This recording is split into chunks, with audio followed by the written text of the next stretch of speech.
Virginia, November the 21st, 2008. It's Friday Night Football on LSC, your local sports channel. Hello, everyone. Mike Hauser, Paul Rowe, Brett Musgrove, Bob Hinch down on the field. Bob Killen up here doing the stats for us here at cold, blustery Harbor Park.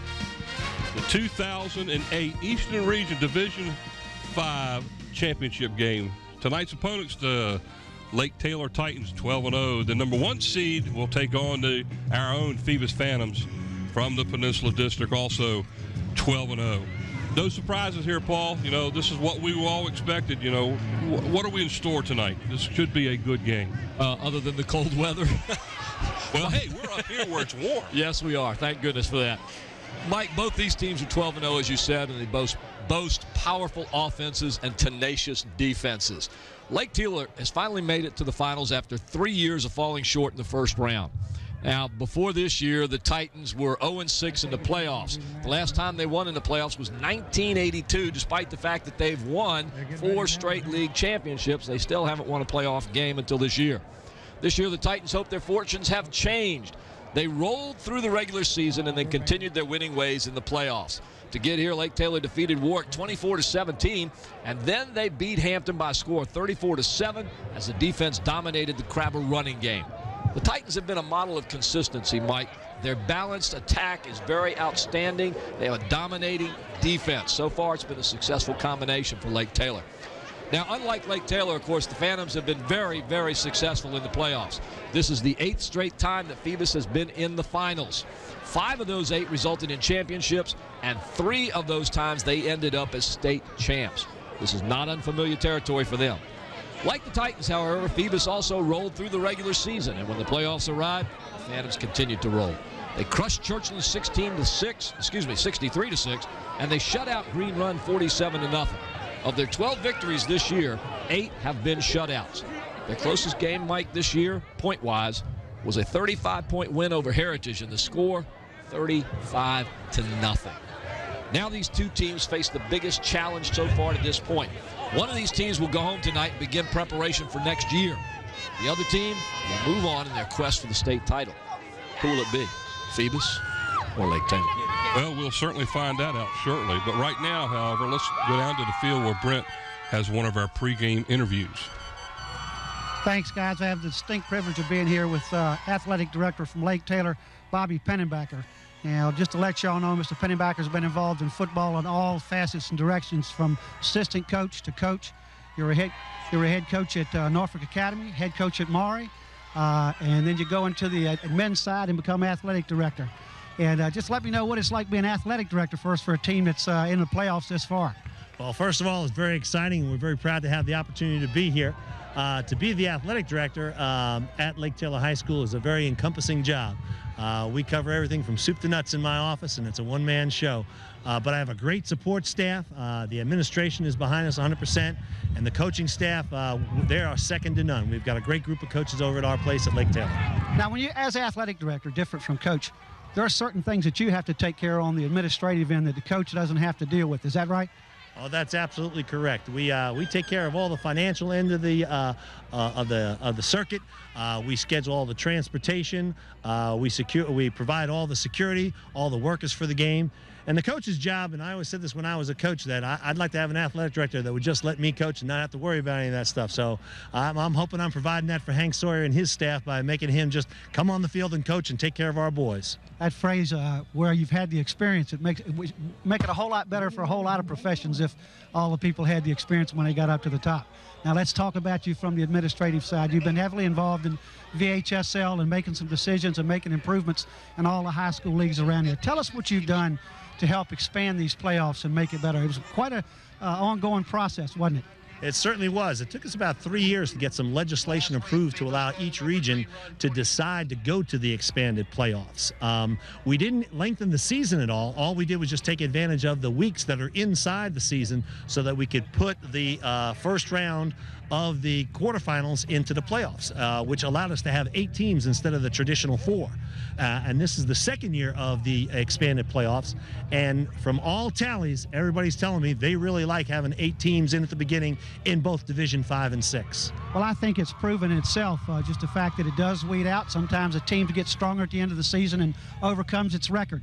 One last question, and I'm going to get away from the athletic side and we'll try to impose on you. Tell us what you see in Lake Taylor-Phoebus tonight. I think this is going to be a very, very strong defensive battle. I believe it may come down to the special teams deciding who wins or loses this game. Their offenses are both high power, but their defenses are very, very stingy and very intense. So I believe that it's going to come down to special teams tonight to decide who's the winner of this game. Well, Bobby, I want to thank you so much for all your help during the week. And thanks for your insight as both the coach and the athletic director and seeing both teams. And I thank you so much again. And, guys, we'll take it back up to you. Bobby Pennebaker has been through it all. Well, thanks, Brent. You know, tonight's game is going to pit two teams who are about as evenly matched statistically wise so far this season in the playoffs that we've seen so far. Why don't we talk a little bit about the two teams' running attacks as they prepare to play the regional finals here? Okay, Mike. Well, Lake Taylor is led in the rushing department by Eastern District Offensive Player of the Year and highly touted running back Boogie McRae. At 6'2", 210 pounds, McRae has rushed for 1,492 yards this season, and he averages about 118 per game. He's also carried the ball in the end zone 22 times this season. He loves to carry the ball and to run over defenders. He's a big, powerful back. He goes behind a very strong and talented front line. He's going to make the Phoebus defense work tonight, Mike. Phoebus, as we've known all season long, is led by the great running back Sean Alston. Alston's stats on the year include 1,100 yards rushing for 144 yards per game. The 6'2", 210-pound bruiser has 29 touchdowns to his credit, which is almost 2 touchdowns per game. He's the go-to man. He drives the offense. With a front line that has simply blown away opposing defenders, Alston has followed his blockers and run to success this season. He's definitely going to be a challenge for the Lake Taylor defense, Mike. Yeah, two great teams, two great running backs. This should be fun. If everything goes the way we think it's going to go, it could very well be an outstanding game. We'll have to keep our eye on the lines to see how they are competing against each other offensively and defensively both ways. So while we talk about that, why don't we go down to the field where Bob has another one of our pregame guests for an interview.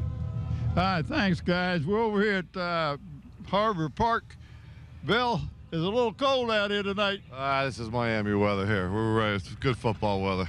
This is football weather.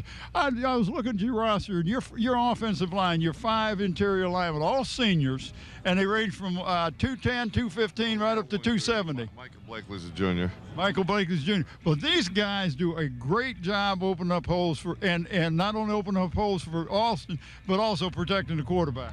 They've been a great group. They're a seasoned group. They've been with me a while, and they know what it's all about. That helps, doesn't it, when you can rely on young men that know what you want them to do and they get out and execute. Well, if you don't have the guys up front, you're not going to be successful in football. And this group has been, they've been around us a while. So hopefully we can execute a couple more times. Well, I've talked to some other people, and they thought, once you get to the playoffs and at this end of the season, you don't work on fundamentals anymore. That's not true, is it? We work on fundamentals every week. Blocking and tackling, that's what the game's all about. So, that's something we stick to religiously. Well, that's what makes a lot of sense. Now, I watch your team defense. Bill, you've got big kids, but, man, do they go to the ball. Yeah, to be honest with you, we've been a lot bigger in other years. We're not a big defense, but we're a fast defense. I think, we got just enough size where I think we can hold our own. And they've got a little bigger, a little stronger, and the kids just fly the football. They know their assignments, and we're going to have to be good tonight because they're a good football team. Will this weather affect you at all tonight? Did the quarterback even think? It will affect me, but hopefully it doesn't affect the players. And we were out here throwing earlier on the infield on both sides of the field and getting used to the field. And it didn't seem, Tosh seemed to throw the ball. The guys were catching the ball, so hopefully we'll get it done. All right, one last question. You've seen all the tapes on Lake Taylor. What do you expect from them tonight? Well, they're going to pound that football. They got 2 good backs, I think they'll do some play action here and there. The quarterback's throwing for a lot, but they've really been trying. I think they're going to try to control the football with their split back. They're very aggressive on defense. They got a lot of guys in the box, so they're an aggressive football team. Well, so is Phoebus, and I like Phoebus. I do too. Well, listen, It's a pleasure to talk to you. I appreciate you coming down before the game, and good luck tonight, Bill. Yeah, I appreciate it, Bob. All right, we're going to have tonight's we're going to have the sponsors, and then we'll be right back down here with Brent and myself. Tonight's telecast is sponsored by Zooms. We're proud to have David Allen and Zoom sponsoring us again this year. Zooms, with locations throughout the peninsula to serve you. By Kelly's Tavern, family dining with 2 locations on the peninsula. Port Warwick off Jefferson Avenue in Newport News, and their newest location on Coliseum Drive at Mercury Boulevard in Hampton. And by Tidewater Team Sports, located at 11839B Cannon Boulevard in Oyster Point, Newport News. Tidewater Team Sports is your one-stop sports headquarters for screen printing, embroidery, uniforms, and apparel. Call 594-0411 and talk to David Chubb or Terry McNamara. And in part by Beach Hardware, located at 1951 East Pembroke Avenue in the Buckrow Shopping Center. Beach Hardware is your friendly local hardware store with everything you need to maintain your home, both inside and out. And by Eric Thompson, Realtor. Contact Eric to buy or sell a home or property. Give Eric a call at 685-3127 or email him at eric@findhrhomes.com. And by Park Lawn Wood Funeral Home, located at 2551 North Armistead Avenue, Nancy Staten, Director.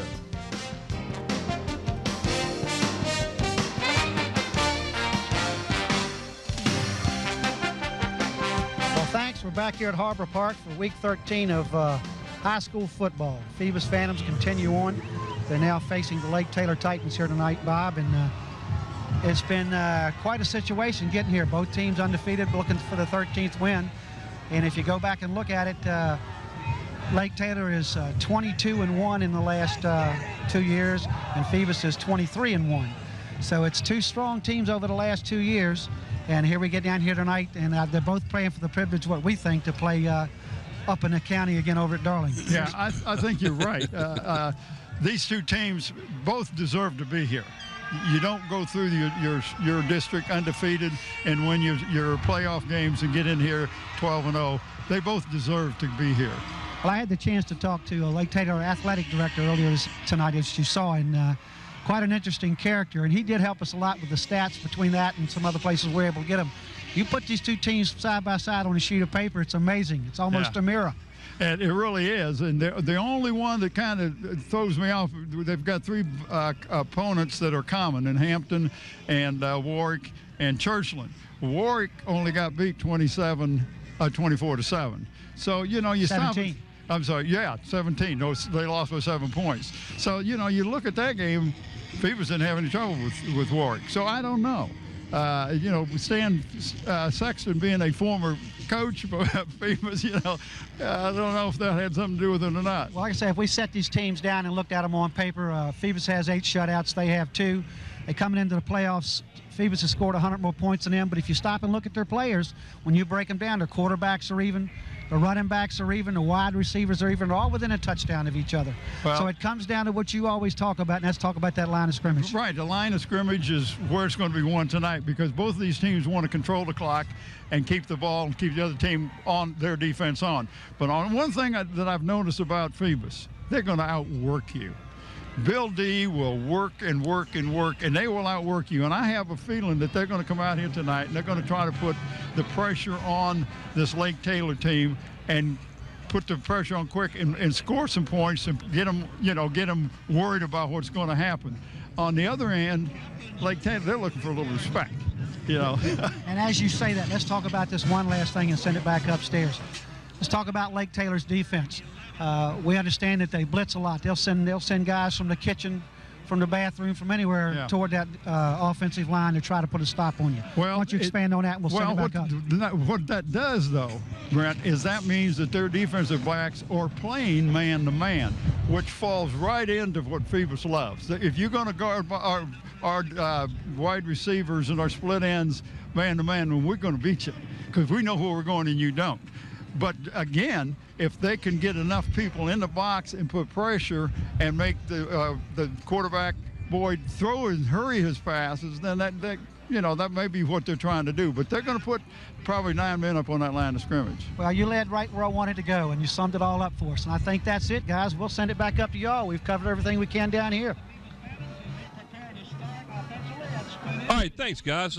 They just had the coin toss, folks, and it looks like Lake Taylor won the toss but deferred to the second half, as the Phoebus Phantoms will receive to our end of the field as we look at it, because we're sitting here on the goal line tonight watching this game and then broadcasting it from, it's going to be from the right end of the field. That's right. And this is going to be real interesting. Well, Paul, we talked a little bit about the run. The passing game, it might be a key to this game tonight, and I think if Phoebus can go ahead and do that for me. All right, well, first off tonight, our officials are Donald Sandy, the referee. Dave Foxwell is the ump. Kenyatta Simmons is the lineman. Jeff Hyatt, the line judge. Pete Mezopese, the side judge. Tony Robinson, the field judge. And Bill Davis, the back judge. And then focus the late. All right, so the Phantoms will be setting the offense first here. And bear with us, please, on this field, because there's no yard markers that we can see, and even the yard markers on the sidelines are blown down, and they haven't put them back up.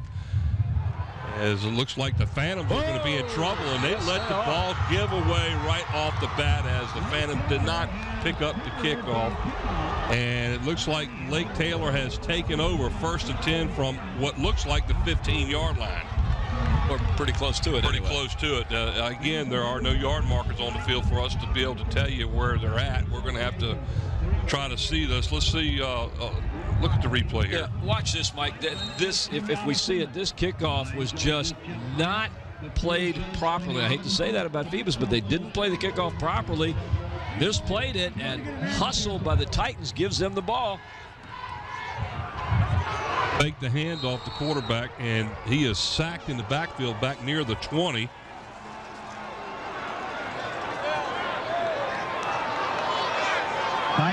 On the tackle, looked like was, yes, that was Chaz Robinson, number 25. The quarterback for Lake Taylor will bring you the starting lineups as soon as we can, but right now the quarterback is number 12, Jared Battle. On the stop for the Phoebus Phantoms, number 32, Caleb Taylor. Second down at about 15. Back to pass over the middle of the field, almost intercepted. Incomplete, as it was intended for the receiver number 4, Travis Williams of Lake Taylor. Overthrown, that'll bring up a 3rd down and 15. All right, here are the Lake Taylor offense. Number 56, tackle Fred Hill. Number 54, guard Eric Seitz. Number 52, center Keandre Williams. 59, guard Russell Farrer. Number 50, tackle Howard Randall. The wide receivers, number 4, Travis Williams, and number 7, Trevor Adams. The tight end, number 22, Tony Wiggins. And in the backfield, the running back, number 2, Darren Walton. The one to watch, number 5, Boogie McRae. And the quarterback, number 12, Jared Battle. Back to pass again is Battle over the middle. Intercepted by the Phantoms at the 10-yard line. Still on his way. He's at midfield. And forced out of bounds by the Titans' number 2, Denton Walton. And it looked like it might have been number 35, Levante Battle, on the interception, as we are really going to struggle tonight seeing the numbers. All right, that was Battle. Look at this interception. He's Battle's throwing in, the other Battle, Jared Battle's throwing into double coverage, and Phoebus just picks that right off. If he gets one good block here, he's gone. 1st and 10 from the 38-yard line. We'll give you the yard markers as we can read it up on the scoreboard. The scoreboard is really clear tonight. They have a very large scoreboard over there. Of course, this is the Baltimore Orioles farm team, the Norfolk Tides, and we are using their facility tonight here for the Eastern Region Championship game. So 1st and 10 for the Phantoms. Taj Boyd is the center, hands the ball off to Sean Austin, is hit immediately, and it looks like he leans forward for about a yard gain. Like number 11 on the stop on that one is Mike Pravati. I believe it's Mike Privet. Mike Privet, yes. He's one of the top linebackers in the area, top backer for for Lake Taylor. Here's the offense for the Phoebus Phantoms. Number 62, the guard, Dominique Davenport. Number 51, tackle Charlie Jones. Number 52, center Vic Gaither. Number 60, tackle Antonio Christian. And number 50, guard Jaquan Hogan. Split end, number 2, Omen Newkirk. The flanker, number 5, Markel Wilkins. And the tight end, number 7, Daquan Romero. In the backfield, the quarterback, number 10, Taj Boyd. The fullback, number 25, Chaz Robinson. And the tailback, number 22, Sean Alston. That was a screen pass intended for Chaz Robinson. Obviously was incomplete, a little bit off the mark. And that is Chaz Robinson. So 4th down and 10. Or 3rd down and 10, I'm sorry, for the Phantoms. 3 wide outs to the near side. Austin now goes in motion, or that's Chaz Robinson in motion, back behind in the shotgun. Oh, wide open over the middle of the field, and let me tell you, that's going for 6. And it is completed to number 7, Daquan Romeo, as the Phantoms. Daquan Romero. And that's something, that's right, that's something we talked about. Watch this play again. Ladies and gentlemen, here it is. It's just they've used this play in the last game that they played. Lake Taylor is flooding the box, and they're coming hard to stop the rush, and Phoebus knows that, and all they did was throw a little flare right over shortstop, right into the arms of Romero, who runs it all the way. I like that. Down this in the field, that'll work. Here's the extra point that's rolled back there, and actually it looks good. So the Phantoms, after the interception, go 38 yards on a 3rd down and 10 play to take the early lead 7-0 here against the Titans of Lake Taylor. Oh, man, ladies and gentlemen, a quick back and forth here as this game opens up at Harbor Park in the championship of the region play here. You know, Mike, Lake Taylor, in order to win this game, they're going to have to control that Phoebus defensive line, and it didn't look like they did that.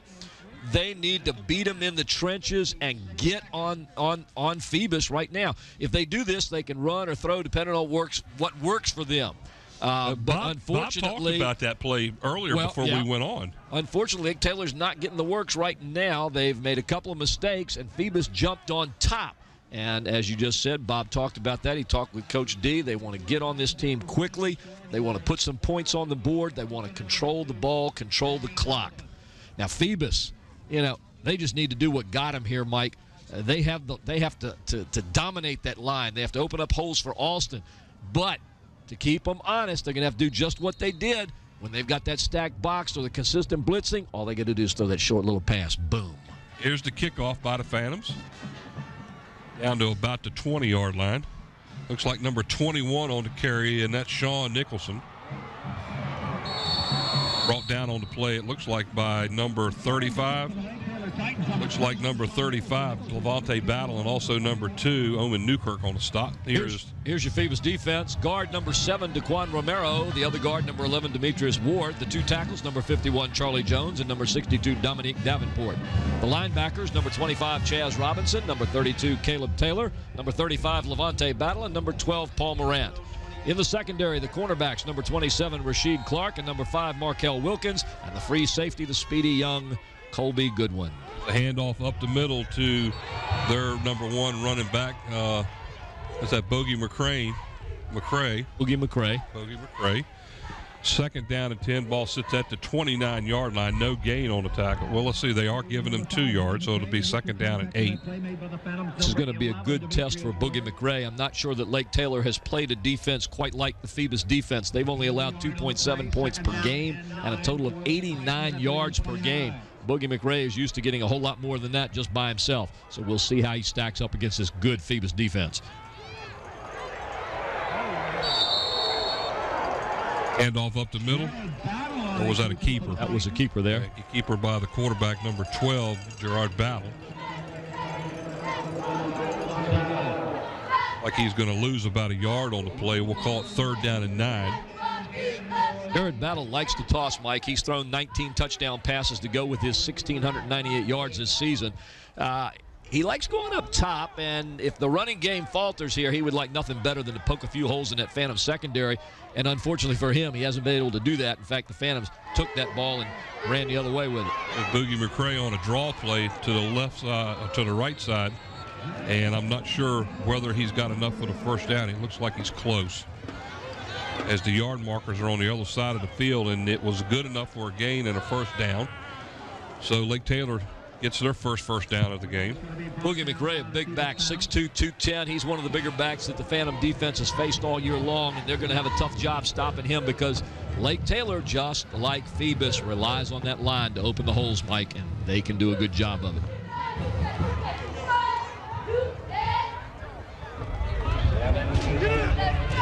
Adam hands the ball off to McCray again.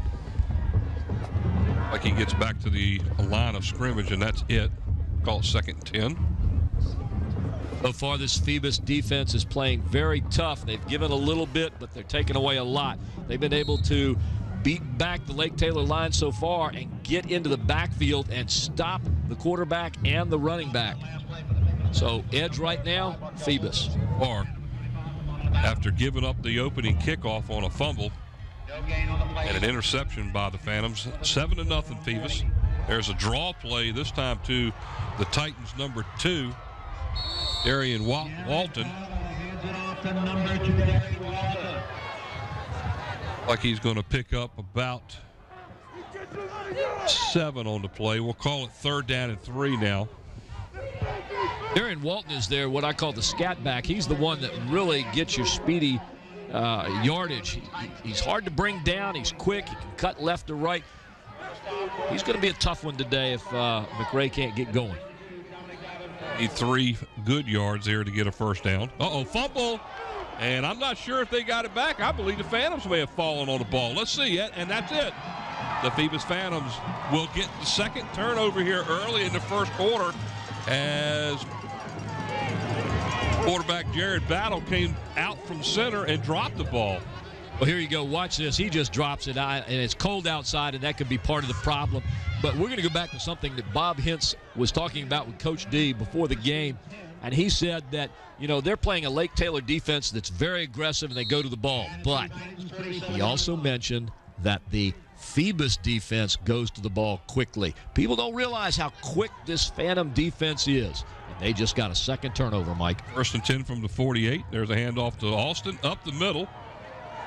Works his way forward inside the 45 to about the 40. Looks like the 44. We'll have to see what Phoebus decides to do this time. They like to establish the run early and just drive. Pound the middle, pound the middle, pound the middle, pound the middle. Lake Taylor knew they were going to do that last time, and they plugged that middle, and Phoebus went up top real quickly and got the score. We'll have to see if they decide to see what they can do with the running game now before they try that again.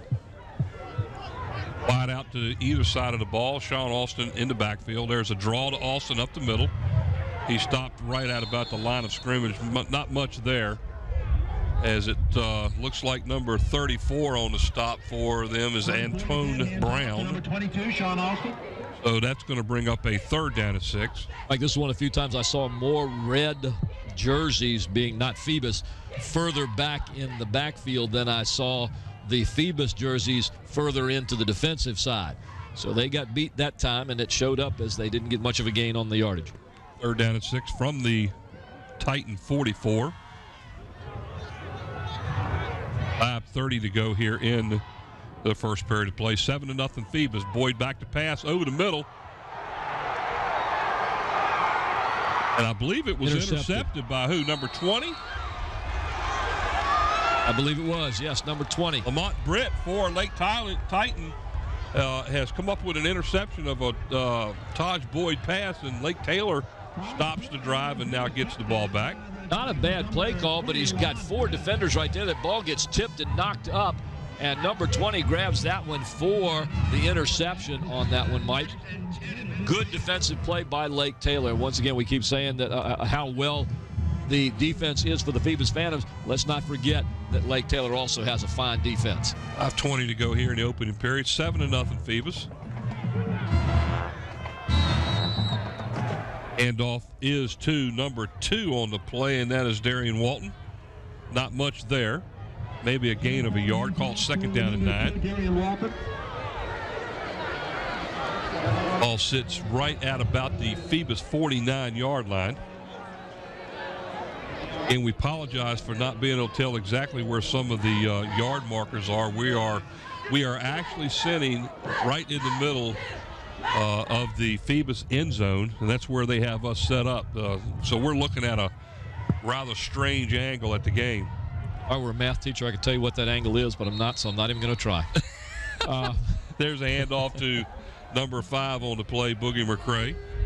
He might pick up a yard and a half on the play. That'll bring up third down and a long 7. Watch this play, ladies and gentlemen, as McRae gets it. He just comes off the right-hand side. He's tripped up. I will tell you, if he'd have got about if he got about 10 or 11 more yards, he'd have been safe at second base. So I can tell you that, and I can tell you that we're sitting here right by home plate. And Bob Killen said we'll be able to see it if it's a home run. That's correct. We will. And it could be. You never know. Third down and 8 now for third down and a long 7, really. Here we go, back to pass. A little flare pass is short, and it's incomplete, as it was intended for the Titans' number 4, Travis Williams. So that will bring up a punt formation now for the Titans.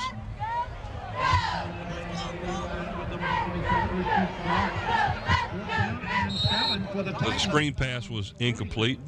Ladies and gentlemen, we're connected to all of the other games that are being played tonight. We have an early score now for the Division 6 title. It is Oscar. Back to punt now for Lake Taylor is number 14, Jay Zards. That's a pretty decent punt right now. It's taken at about the 15, 20-yard line and down the right sideline. Like he's out near the 32-yard line.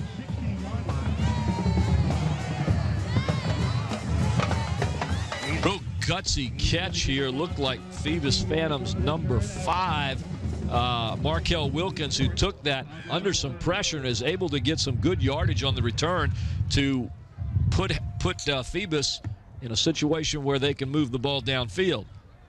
So it's first and 10 from what looks like the 27-yard line. Or for those of you watching it from my vantage, from second base. Yeah, they're sitting just right a little on shy of second. Almost. That's right. That's about right. And off to Austin over the left side. Breaks a tackle or two. Might pick up about 5 on the play. Let's see where they mark it. Like we're going to give them 4 on the play. We'll call it second down and 6. Austin brought down to the Titans, number 11. The ball looks like it's sitting at about the 31. Pretty good guess considering what we can see from up here. We can't see any yard markers up here. And a lot of times we're going to have to rely on the actual readings up on the scoreboard. So far, they've been pretty close. Call it second down and 6 at the 31. 3:27 to go. The Phantoms out in front, 7-0 here early in the first quarter. Little delay handoff to Austin, not much there. He might have picked up a yard or 2 at the most. It's going to bring up third and long. That was not a good time to call the delay. They had the blitz coming that time from the right side and up the middle, as you see number 5 coming in, and along with number looked like 33, right through the middle there, and they were able to stop that running attack. You're going to watch Lake Taylor blitz a lot, Mike, and they're also going to stack the middle. Several times I've counted anywhere from 8 to 9 people just jammed up in the middle there trying to stop that running game of the powerful Phoebus Phantoms. You're watching LSC, local sports channel. If you're watching this on Cox, which you probably are, you're watching it on Channel 48, coming to you from Harbor Park in Norfolk. There's a straight snap to the back, and that was not, looked like it might have been Chaz Robinson. Is it 22? Austin. So that's a little bit of a wrinkle, too. That was a big wrinkle there, and it was a big working one, too. It goes right to Austin. It's almost like they're running out of a wing formation there, and he just goes off the right-hand side picks and up a lot of yards. Great real estate there, putting Phoebus into Lake Taylor territory. So a straight snap to Austin picks up another first down as they now have the ball first and 10 from looks like about the 46. It's beginning to look like regular Phoebus Phantom ball. Control the line, control the ball. Now Another direct snap to Austin off the left side this time. He's going to pick up maybe a yard, and that's about it. Goes to the Phantoms, number On the stop for Lake Taylor that time, number 20, Lamont Britt. On the stop for the Titans, number 11. Call it second down and a long 8. Give him 2 yards on the play. Interesting to see what kind of yardage Phoebus is able to get off their favorite side, which is the left side tonight. So far, they haven't been very successful there. They've been more successful off the right side. Well, if you were the defending or the other coach, you're looking at all the films and where are they normally running it to the right. So that they're to the left, and they're going to defend it that way. It's to the defense's right side. There's a keeper this time, and I believe that again is Sean Austin, and it looks like there might be a flag on the play. Sean Austin got the snap again. Again, Phoebus using this direct snap. In fact, Taj Boyd is not even in the game down there, Mike. We have a sideline warning against the team bench. Apparently it's against the Phantoms. That'll be a warning only. Next time they'll be penalized 5 yards. And I'm looking right now through the glasses trying to find Taj Boyd, and I do not see Taj Boyd out on the field. Third down and about 3 for the Phoebus Phantom. In the backfield, it's Chaz Robinson, number 25, and Sean Austin, number 22.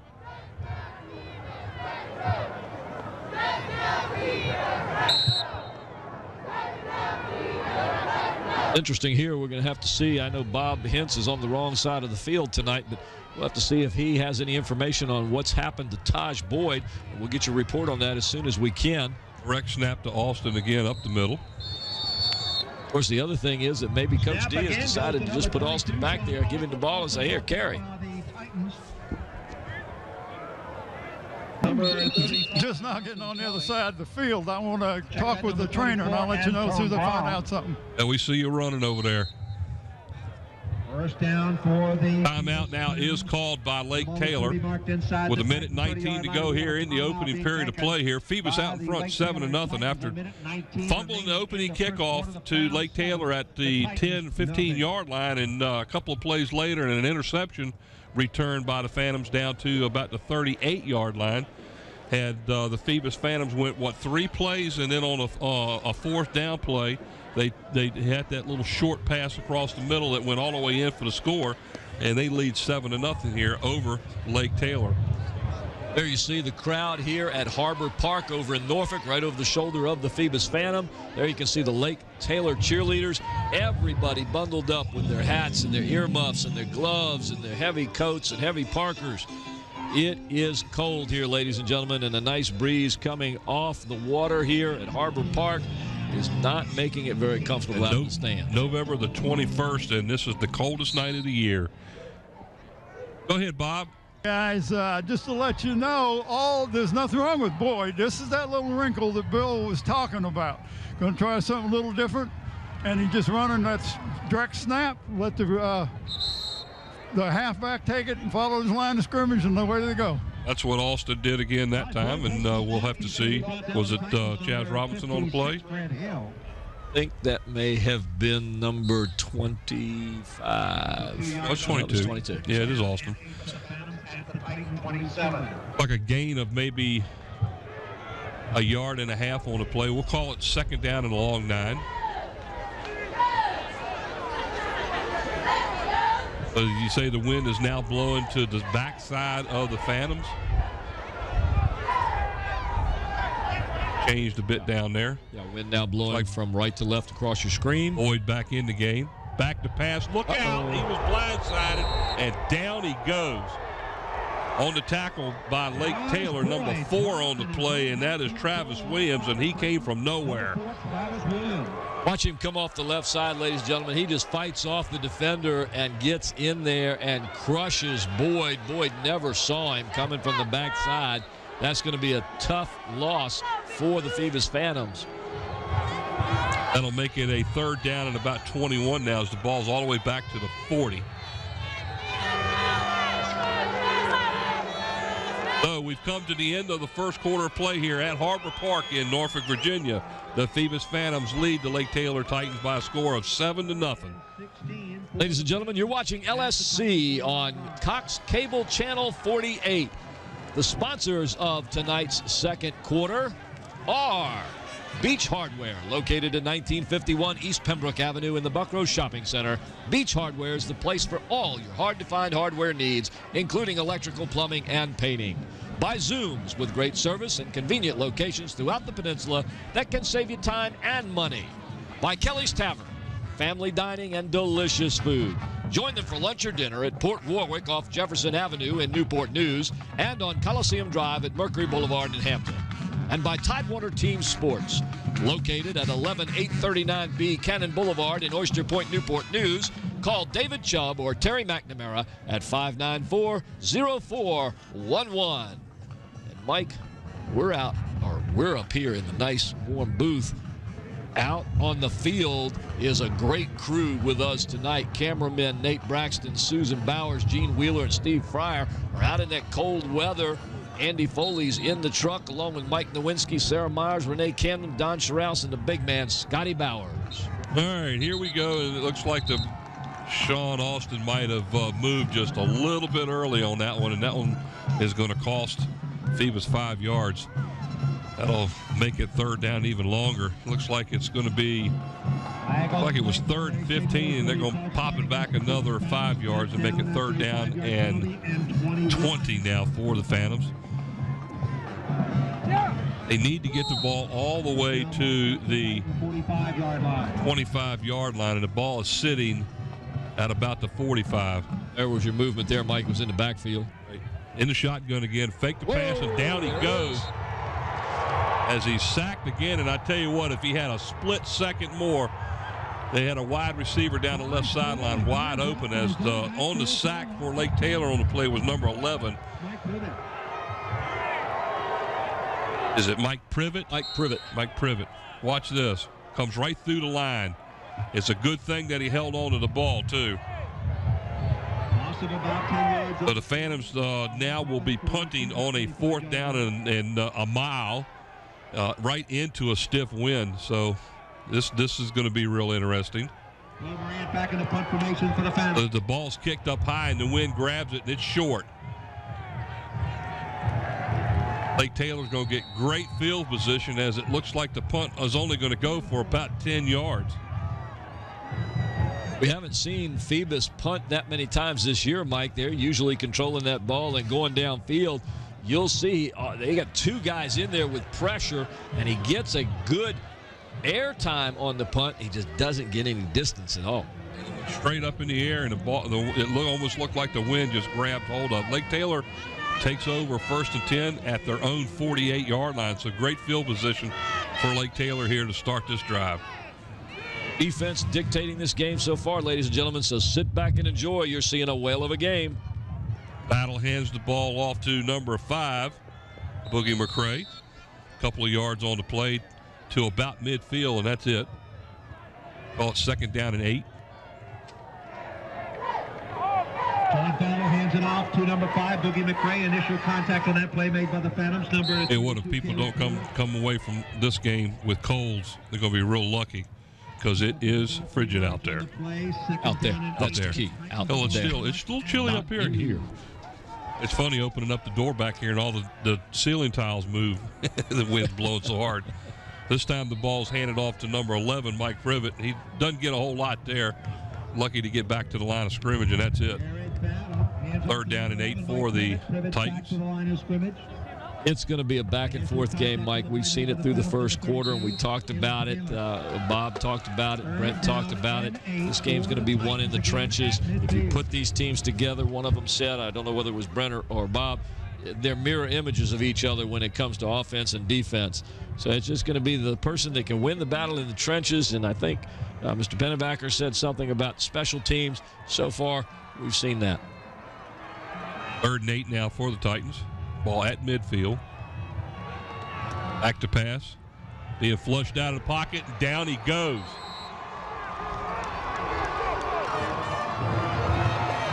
Sacked in the backfield by Daquan Romero and also number 25, Chaz Robinson on the stop. Watch the fans Robinson coming right actually gets in. him. Oh, yeah, Robinson comes in almost unmolested there as he gets around the right side. And Romero comes underneath, and they just nail the quarterback battle. Loss of about 9 on the play. 4th down and 17 as number 14 now in to punt the ball. Jay Zardy. Line drive type of kick as the Phantoms get out of the way of the ball and let it bounce, and it takes a Lake Taylor bounce, and wonder when the ball's going to stop bouncing, Scotty says, and he's all the way down near about the 10 or 15-yard line. and from up here, ladies and gentlemen, I almost hate to say this, but from where we are, that ball looks like it's in another state if I look out the window. It's a long ways away. It's a lot better to watch it on this screen Again, here. we're sitting in the end zone, parallel to the end zone. Ball is down what looks to us like about the 15-yard line, so the Phantoms will take over 1st and 10. 8:58 to go here in the second quarter. You know what? If you were to put this in baseball terms, that was a one-hop single to the left fielder. That's right. And right now they are in deep left field. Not real shallow left field, but I don't know. And the ball off to Austin as he scoots around, gets by one.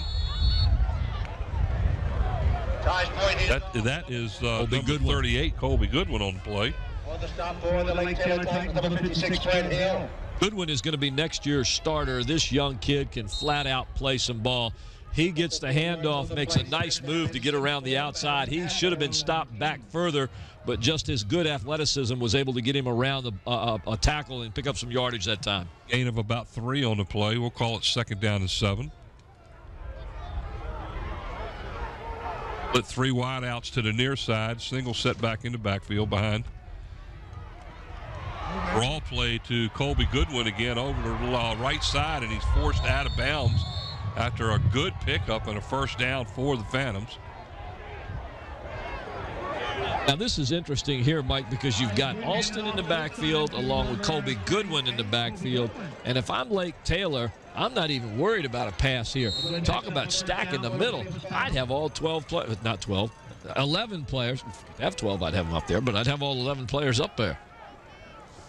Size gain on a 1st down play, and it's 1st and 10 from, well, the scoreboard up there says the 19, and I know it's past that. It's probably near the 30 at this point.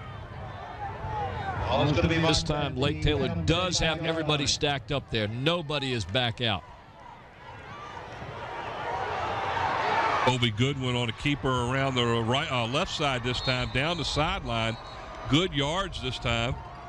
Mike, the Phantom offensive line is doing a good job, and Colby is using his head.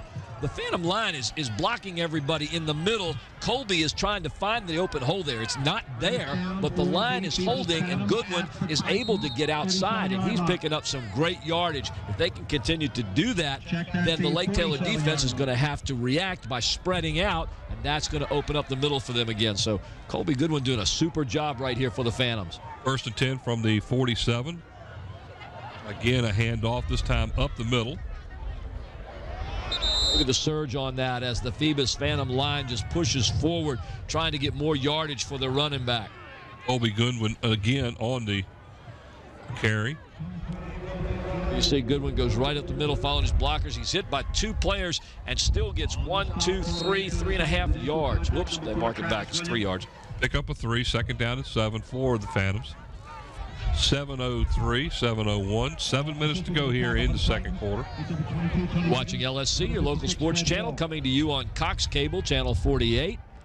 LSC bringing you Peninsula District football throughout the year from the Hampton City School System. The Phoebus Phantoms have made it into the championship game of the regionals, and we are here bringing you the action tonight. This one off before they get a penalty. Keeper this time by Taj Boyd over the right side. Taj Boyd on a keeper. He gets the ball down near the 40-yard line. You'll have to forgive our little pauses here, ladies and gentlemen. As you watch the replay here, as you see the runner take the ball, if you notice out on the field, there are no markings there. So we're having to quickly calculate by roughly how many yards they got, because usually you have the hash marks there to see what's there, and we don't have that here, so we're doing quickly what we can. So we apologize for that little pause there. But 3rd down and 4 for the Phantoms. Just get the information, and poor Mike has to take his shoes off to count all that yardage. It's like they're in what they call the elephant stack up there, and then it's hands off to the tailback, and not much going there. Man. They were expecting that one. Leading the tackle for the Titans, it looked like it was number 11, Mike Privet. No gain on the play. It's going to be now 4th down and about 4.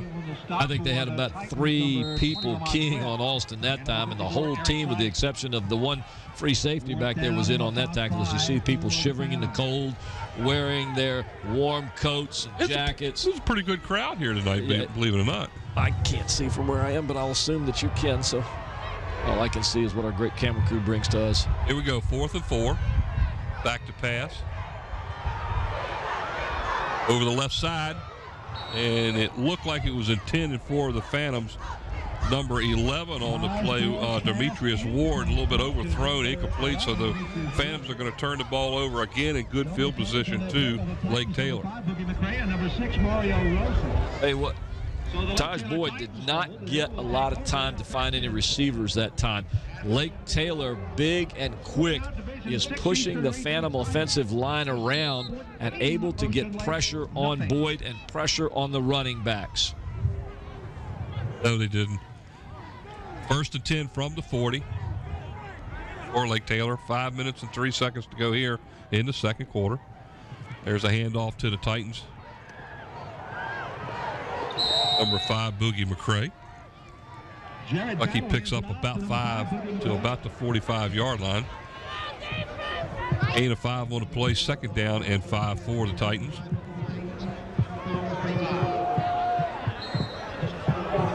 The clock continues to run. We're down to 4:38 to go here in the 2nd quarter. This score stands going into halftime, ladies and gentlemen. This will be one of the lowest scores we've seen the Phoebus Phantoms with at this point in a game. Girls, can you give me a cheer? Motion.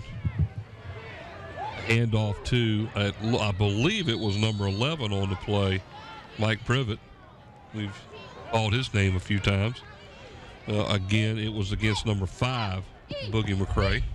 That time, Boogie McRae did some great running, Mike. He should have been stopped in the backfield. He powered his way out of a couple of tackles, split a seam, and picked up some yardage that time for Lake Taylor. Pick up of 2. That's going to bring up a 3rd down and 3 now for Lake Taylor. All sits at their own 47-yard line.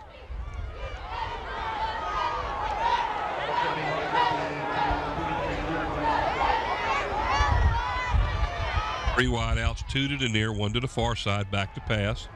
Over the middle, and it's almost picked off.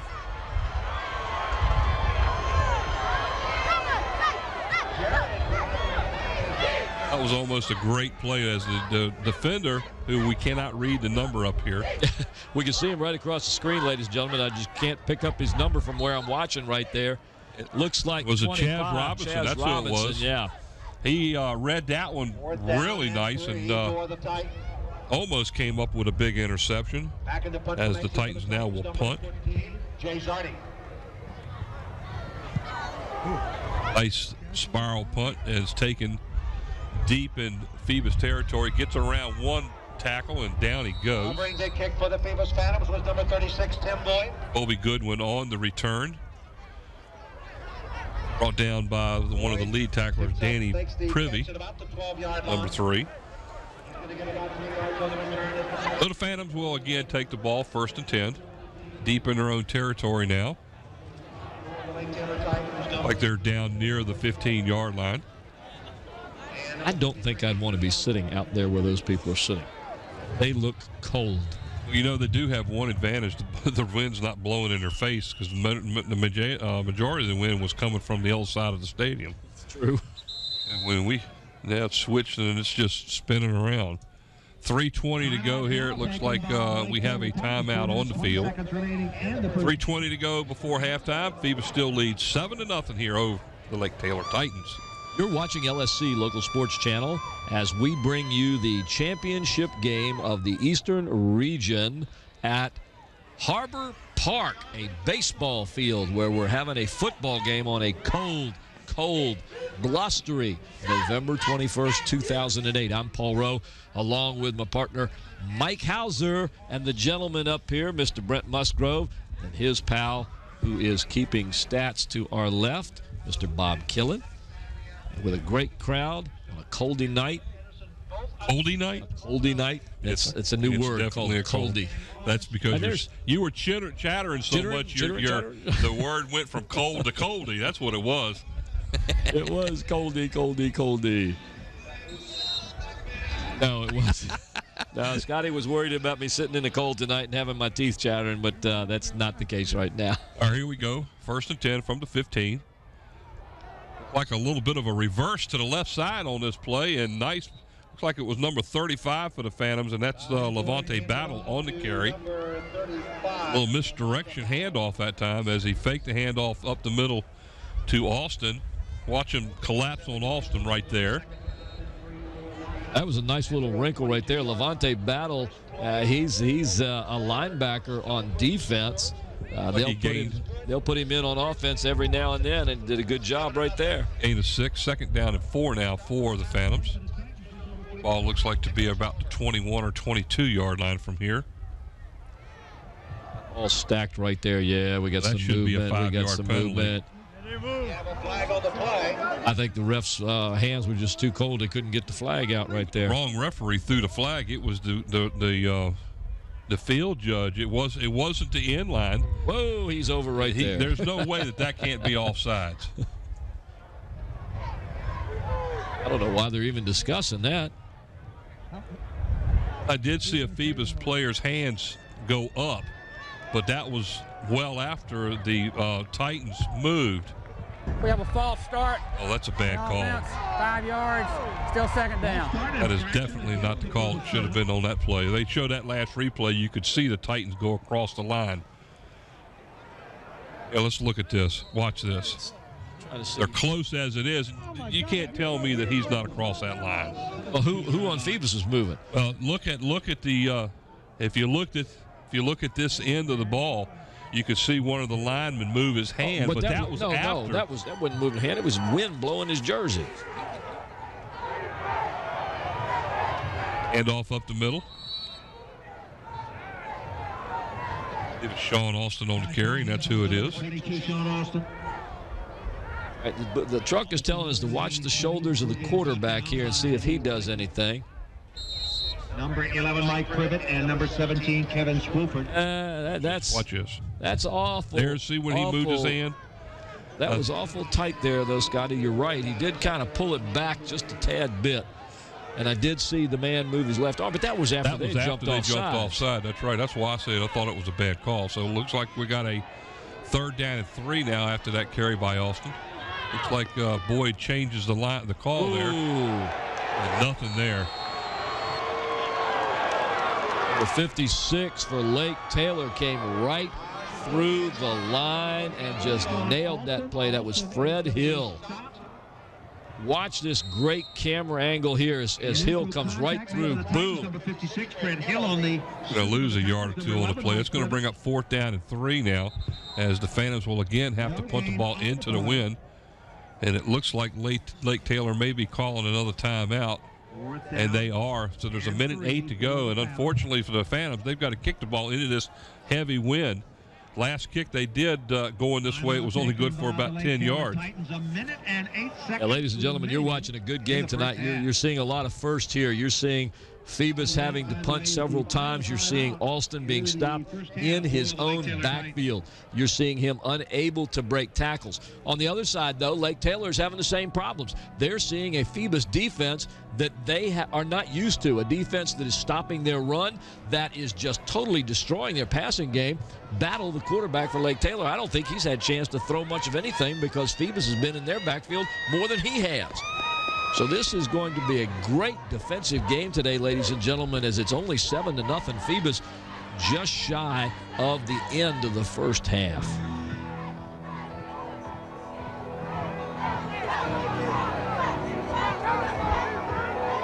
passing for Lake Taylor so far. 3 incompletions with an interception, so they're over.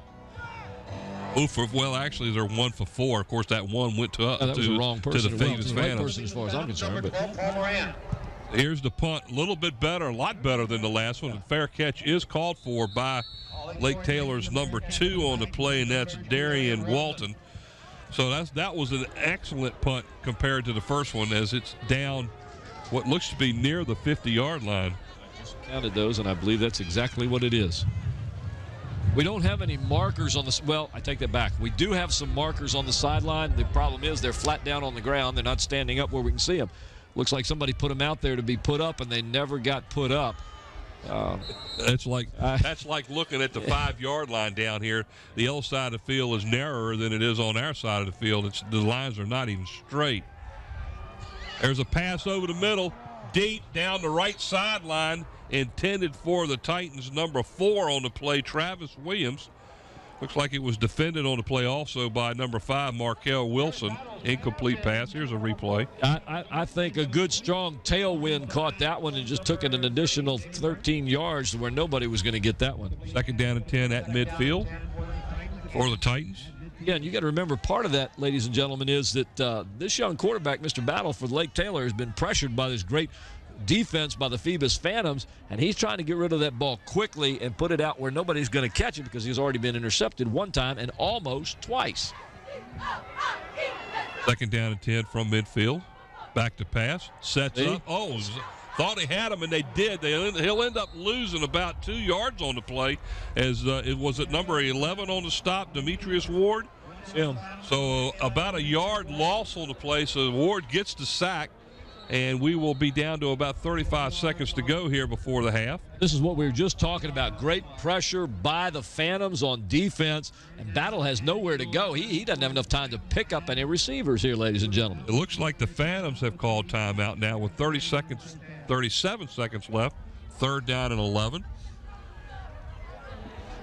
Ladies and gentlemen, just a little note here. Our great graphics that you see up on the screen there are provided by the graphics animator, Mr. Andy Foley, who's feeling a little bit under the weather today. A little down. He's more than that. He probably really shouldn't be out here tonight. He's quite sick, but he said this was the championship game, and he was going to be here. And besides that, Scotty said he had to be here. So, Andy, I hope you're feeling better, buddies. Take it easy down there in the truck, and don't worry about the graphics tonight. They look good as always.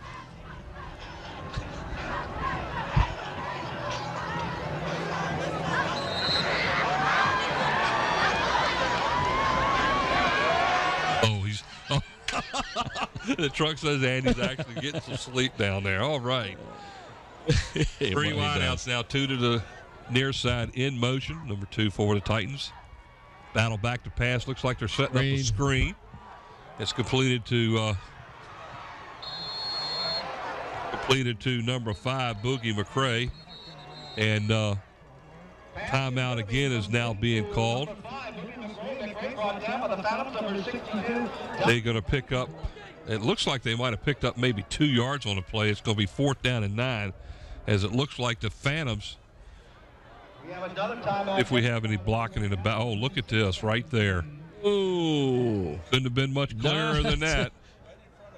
Right in front of the runner. There's the ref right down there. I'm not going to say the number, but there was the ref right down there watching that whole thing. If he was watching the ball, he would have very clearly seen that there was a block in the back there, because it was right next to the runner. Obviously, he wasn't looking. Watch, ladies and gentlemen. You'll see the ref right there at the bottom of your screen. Now watch the block in the back right there. And if you're not seeing that, then you're asleep. Well, hello, Bob. Bob and I'm sorry, but that's Bob has just joined the way us it up is. here. Look out. Look out. Bob is cold. Oh, Bob. Oh, that's not bad. It's cold. Oh, now that is. Oh, my gracious. 4th and 9 with 26 seconds here in the first half. So set back now to punt the ball, number 14, Jay Zardy. Looks like the Phantoms wanted one more chance to touch that ball to give them the opportunity to put some more points on the scoreboard before they go into halftime. This will be the lowest point total for the Phantoms if the score remains this way. Line drive kick, and It looks like, I'm not sure why he did that, but Lake Taylor downed the ball before he let it bounce any further.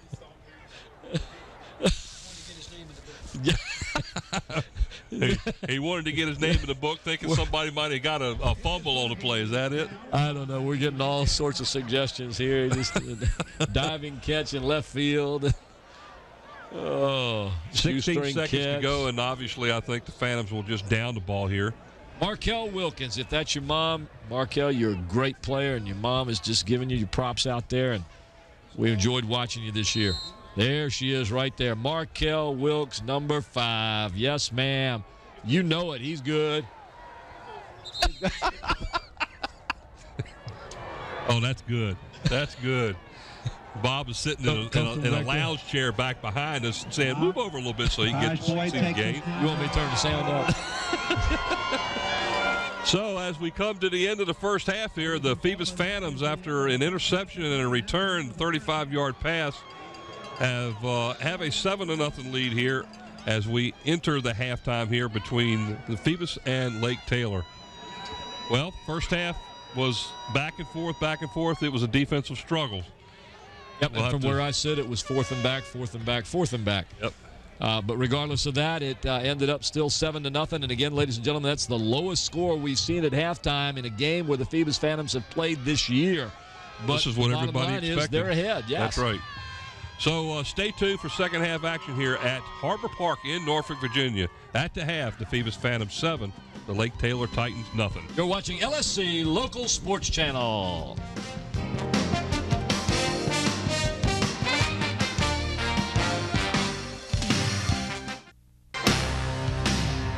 All right, back here at Harbor Park here in Norfolk, Virginia, the Eastern Region Division 5 Regional Championship game between the Phoebus Phantoms and the Lake Taylor Titans. Phoebus out in front 7-0. Hello, everyone, back here at Harbor Park. And the game that I think we really expected to see pitting two 12-0 teams here in the first half is, with the exception of the 38-yard touchdown pass for the Phantoms, it's been a defensive battle back and forth and not a whole lot of offense. So we'll send it to let you go ahead and show some of the highlights for the first half. Well, most of the highlights are going to be defensive, Mike. You're going to see offensive or defensive play right here as young Caleb Taylor picks off a pass by Battle from Lake Taylor. He takes it down the sideline for about a 45-yard return, putting Phoebus in great position where they try a couple of runs and then bam, right over the top, wide open is Daquan Romero as he grabs the pass and goes in for the only score of the first half. Because after that, folks, it was all defense. Watch this sack by Lake Taylor as they blindside Taj Boyd, bringing him down in the backfield. Once again, defense playing a big part as Taj Boyd again gets sacked, this time up the middle by Mike Privet as he goes in unmolested to knock Boyd down. But then Phoebus returns the favor as right here they get in and Jared Battle can't find anyone and Phoebus brings him down. A loss on the play. Once again, this time Lake Taylor grabbing Alston in the backfield, denying him any yardage at all, which is what he is used to getting. And then finally, Phoebus once again getting in on Battle, the quarterback. He having no time to find anyone. Phoebus bringing him down. It's been defense, defense, defense, with the exception, Mike, of that one pass play that has put Phoebus in the position to lead this game 7-0. Yeah, the Titans offense has really struggled so far here in the first half. Offensively, very few yards rushing, and they haven't completed a pass with the one interception. Actually, the Phantoms defense very well could have had 3 interceptions in that first half. 7-0 Phoebus here at the half, and we'll show you the stats for the first half here. And a 7-0 score is pretty indicative of what we're looking at here.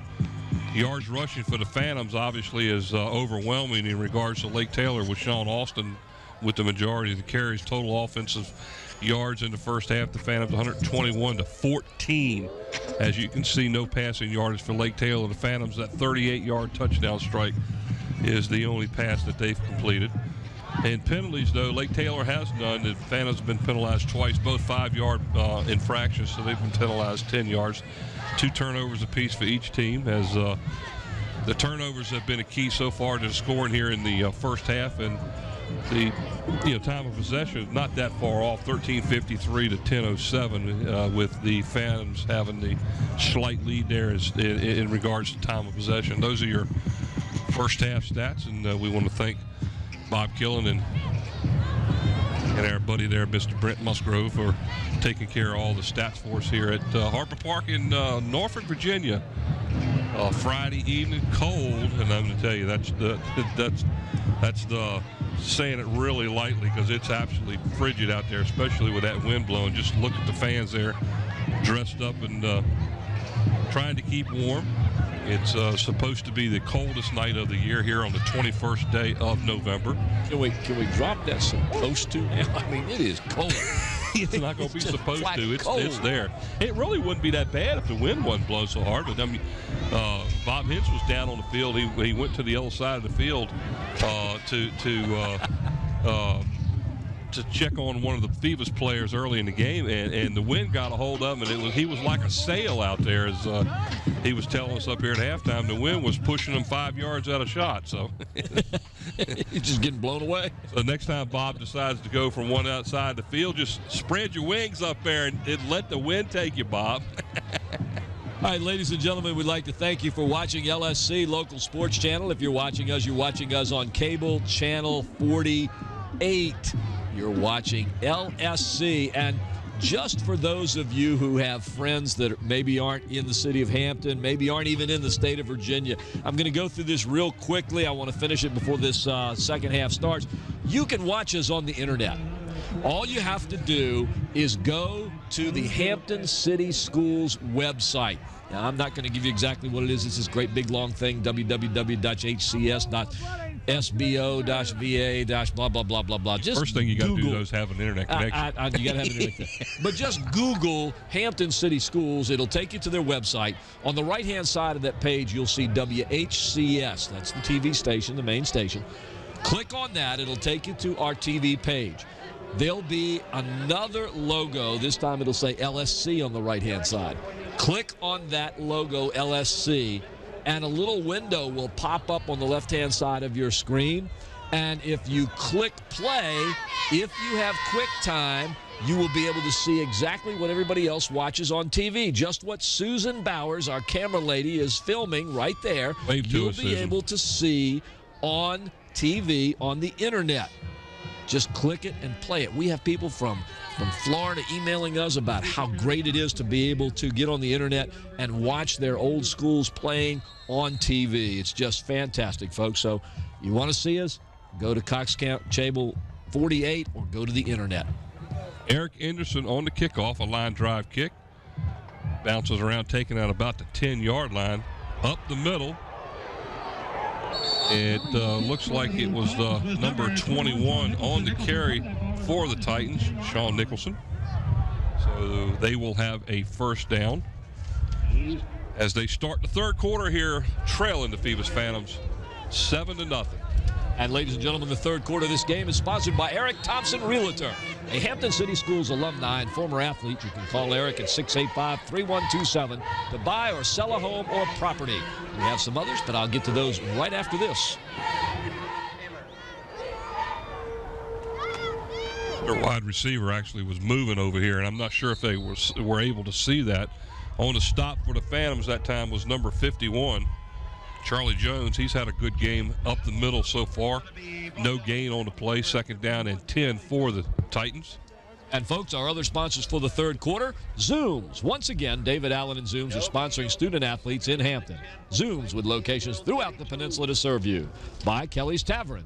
Good food at good prices. Bring the entire family to enjoy one of their delicious meals at Port Warwick off Jefferson Avenue in Newport News and Coliseum Drive at Mercury Boulevard in Hampton.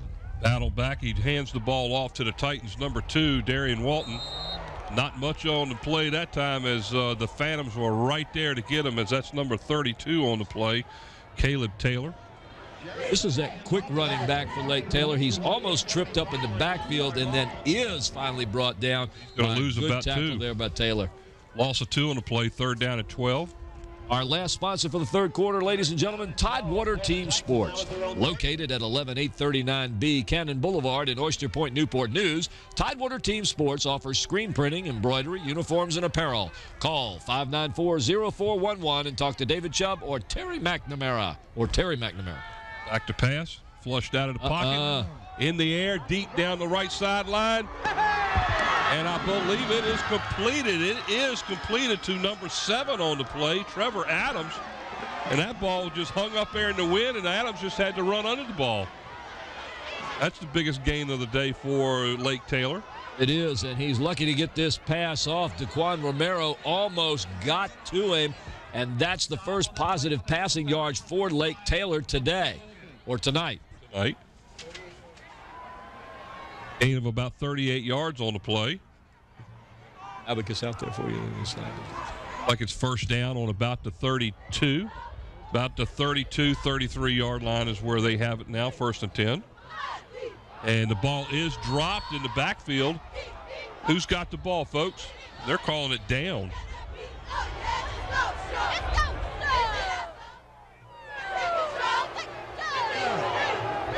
Fumble on the play covered by the Titans. So the ball is down just shy of the 35-yard line. A loss of about 2 on the play. We'll call it 2nd down and 12. That was an interesting thing that we got from the truck just now. Did you hear what we just got from I did, but everybody else didn't. 32 degrees outside, feels like 22, and a wind of, if I'm correct, 26 miles per hour. Here's a pass down the right sideline. It's going to be out of bounds. And it was almost completed to the Titans' number 4 on the play, Travis Williams. As right now, the Titans' offensive line is doing a pretty good job protecting the quarterback back here.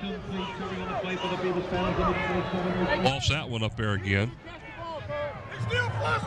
Almost comes up with a really good catch right there. Out of bounds, though. 3rd down and 12. Another 3rd down situation here. We said earlier in the game, Jared Battle of Lake Taylor, the quarterback, has thrown 19 TDs this year, 1,698 yards. He likes to throw, and he would love to throw against this Phoebus team right here.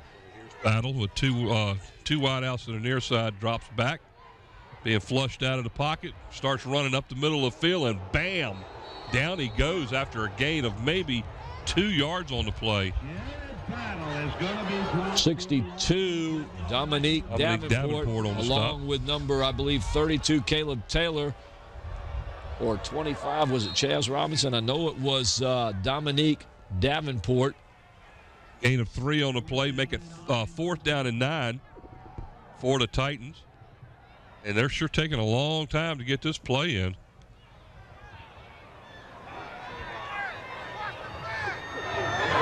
Fourth down play, it looks like they're going to go for it. I'll tell you what, if they don't get a delay of game on this play, then they're not going to have won the entire game. That was a long time in the huddle. Screen passes set up quite nicely, but he's not going to be anywhere near being a first down. He's still battling his way, though. I believe, was it caught by number 2? It was by number 2, Darian Walton. He's going to be short of the first down, and the Phantoms will take over. Ball looks like it was almost tipped right there. A flag on the play, too, guys. Walton gets it, and he really makes some nice moves to get some yardage, but not enough. We'll see what happens on the penalty. Illegal use of the hands against the Titans. They'll decline that and take over the ball. So they completed the pass, but they were about 4 or 5 yards shy of the first down. So the Phantoms will take over 1st and 10 from their own 26-yard line. First test of the second half comes as Lake Taylor does go to the air, which they're going to do quite often. They get downfield, but the Phantom defense tightens up, and they stop them. They've got the ball now. Hodge Boyd is the quarterback to start the third quarter play. Raw play up the middle to Sean Austin. Good yardage of about 5 on the play as he gets out near the 36-yard line. So we'll give him 5 yards on the play. That's going to bring up 2nd down and 5 for the Phantoms. As you can see, there's no yard marker in the the infield dirt area. Oh, anything there. Watch Sean Alston again. Here's vintage Alston running off the side, pushing, driving, moving those legs. Once he gets hit, he still picks up anywhere from 2 to 4 yards. I just love the way this guy runs the ball. Dodge Boyd behind center. Again, in the I formation, one wide out to the near side. Alston again takes the ball. This time stretches forward like it might be number 11 on the stop for the Titans. Mike Privet. Number 22. Mike Privet, number 11, one of the top defenders in the Eastern region. Just a great young defensive player. Gets in there quickly. He'll get a lot of blitzes up the middle. He'll stop Alston. He'll stop anybody trying to come through there. He's very quick, very strong. Gain of 2 on the play. 3rd down and 3.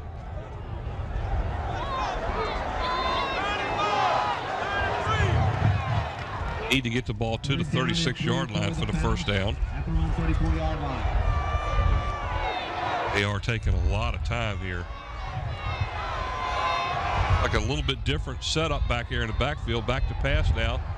A little lofted pass, and it was nicely defended by number 5 of the Titans, Boogie McCray, their leading rusher offensively. The ball was just a little bit underthrown. I don't think it was underthrown. Boogie McCray is just a little bit taller, and he's able to jump up there and get the ball. That ball was right there in Robinson's hands. If not for that tap away, I think Robinson's got some big yardage. 32-yard line. But the Phantoms will set up to punt the ball away. Accuracy for the Lake Taylor Titans. Deep is number 2, Darian Walton. Paul Morant in to punt the ball for the Phantoms, and not a good kick, guys. It's a little bit of a phantom bounce, and that one didn't go quite the way the Phantoms wanted it to. Looked like he had a little trouble with the punt there. I'm not sure. I call it a heavy punt, and that's where the ball just kind of thuds off your foot and goes went for nowhere. 25. Yeah, went for 25 yards. So it wasn't, considering he has the wind to his back, he didn't get a lot under that one. So the Titans will take the ball 1st and 10 at their own 43-yard line. Again, starting this possession in pretty good field position. Right now, it looks like Lake Taylor is winning the field position here on the field so far.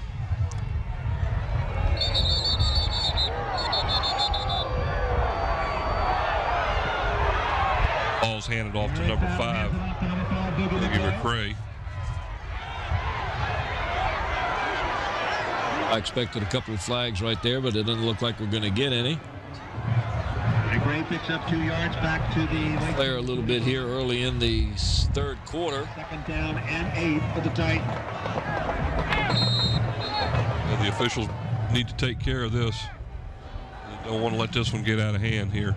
No, it's been a good, clean game so far, it has Mike. been. It has so far. Good defensive struggle. The offenses have been trying everything they could. They're coming up against 2 best defenses in this area.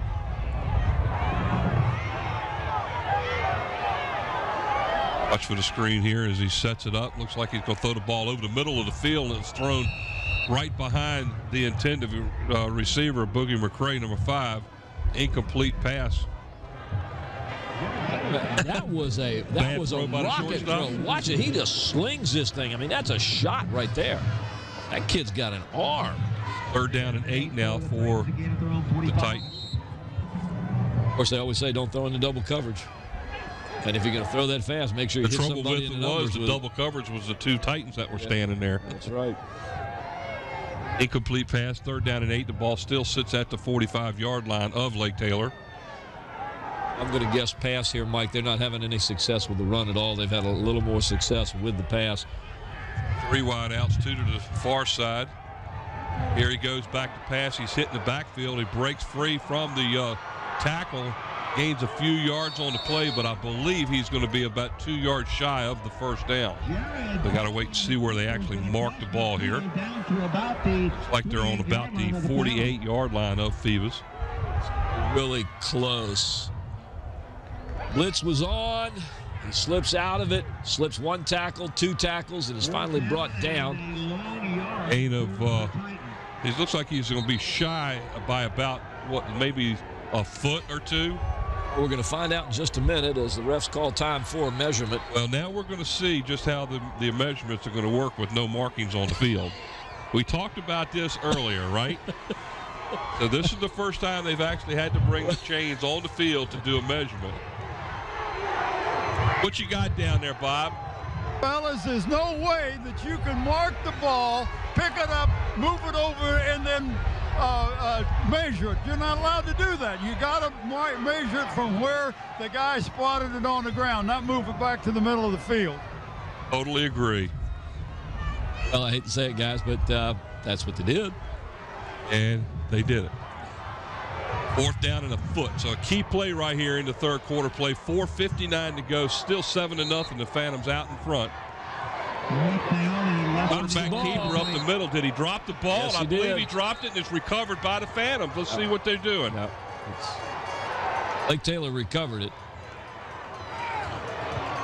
But he's obviously not going to get the first down. He's going to lose a yard. And Phoebus So the is going loss to take of a over yard there. on a 4th down play, a key play for the defense on Phoebus' part, will allow the Phantoms. Exactly. Scotty's reminding us, doesn't matter who recovers it right here. It's 4th down. Phoebus is going to get the ball because they're not going to get the first down. And once again, defense, defense, defense. And right now, folks, Phoebus' defense, which I think is probably one of the best we've seen in a long time, is winning the game. So far, they've been able to stifle the offense of the potent offense of the Lake Taylor Titans. Again, this is a team. This is a team that had 1,400 yards in passing, about the same. Here's the pass down the right sideline, a little bit thrown to the inside of the intended receiver, incomplete pass. Too much tailwind on that one as it sails over the receiver's head. Incomplete pass is going to bring up 2nd down. A little too far over there. Outside their own 40. Might have been intended for DeQuan Romero. No, it wasn't. No, he was on the He was on the near side. So it looks like we have a timeout being called now. So the Phantoms will use up their first timeout here in the second half. 4:46 to go here in the third quarter of play. Out in front, 7-0 over Lake Taylor. Once again, ladies and gentlemen, you're watching LSC, local sports channel, bringing you football coverage of the Phoebus Phantoms as they play the Lake Taylor Titans in the championship game of the region. How you feeling down there about now, Bob? Actually, I'm so numb. I'm not cold anymore. Did he say numb? I think he said he was dumb. Hey, numb. It's hard to talk when your mouth is frozen. I didn't say dumb. I said, what did I say? Numb. Hey, Bob. That's good. Yeah. We don't think it's so cold out there. You don't? No. Okay. Well, let me tell you, Paul. Where you parked?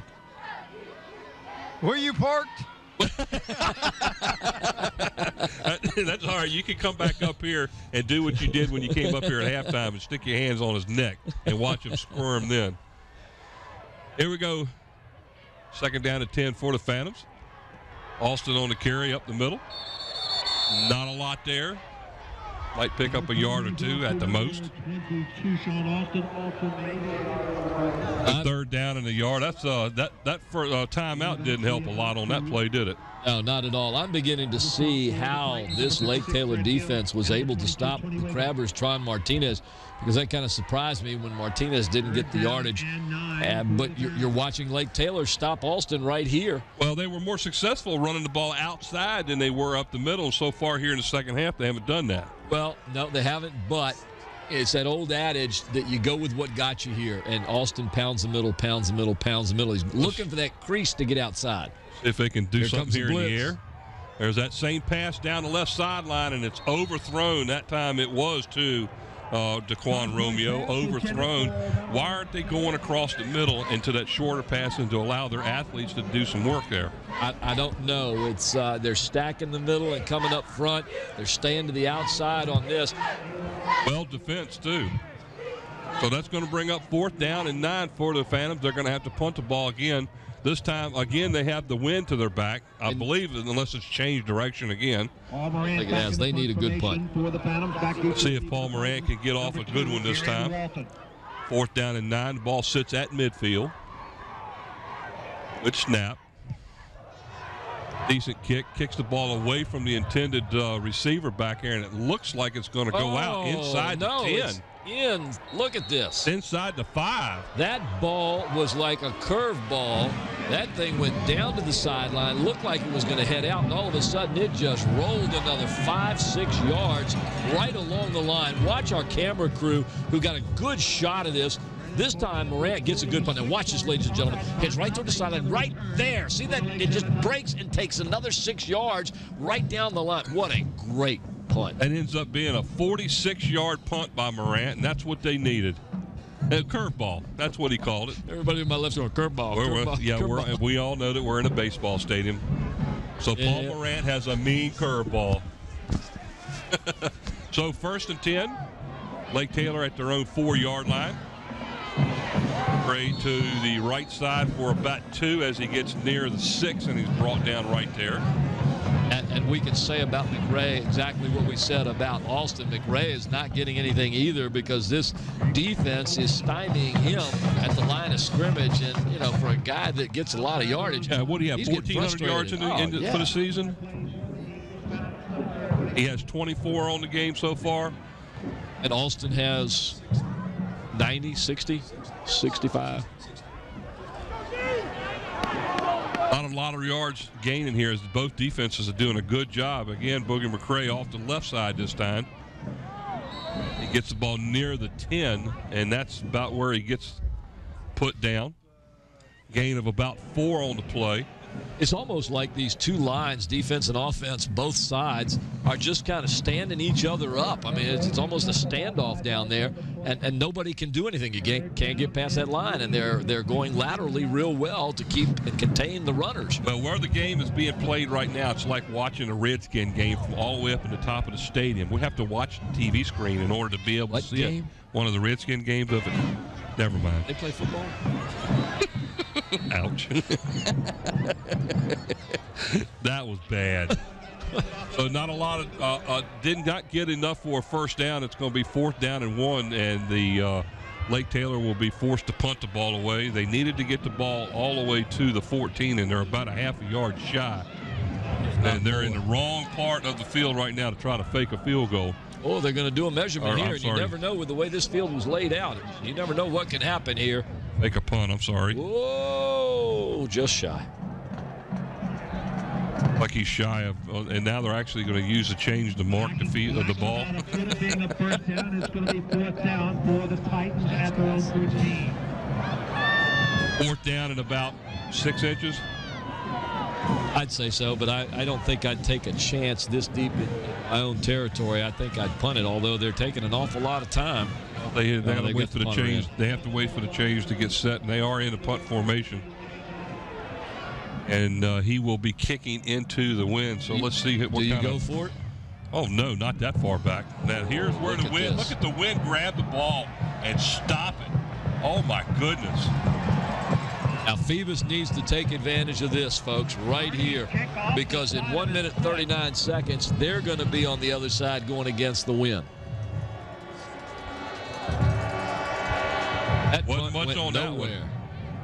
Watch this. Watch the ball. Just it goes and it just stops. Look at that. Look. It almost looked like it hit a wall. Now, that wasn't Mike Nowinski trying to stop the ball up there, ladies and gentlemen. The wind actually stopped that. A 16-yard punt on the play, and the Phantoms had outstanding field position. 1st and 10 at Lake Taylor's 29-yard line. 1 minute and 39 to go here in the third quarter, trying to add on to that 7-0 lead. I'm hearing the same thing. I think Mr. Killen and I have the same idea. Give it to Colby Goodwin. See if he can get outside. Now he's running around the left end, picks up a nice block, gets a few yards, and he's run out of bounds, and down he goes. And that's not good. Oh, he's hurt. He's hurt, folks. He slipped on that warning track over there and went down hard. And there is a flag in the backfield, too, by the way. Watch this as Taj Boyd goes back to pass. He's getting some good defense there, but he can't find any receivers. I saw what the flag goes here and just slips on whatever that is over there.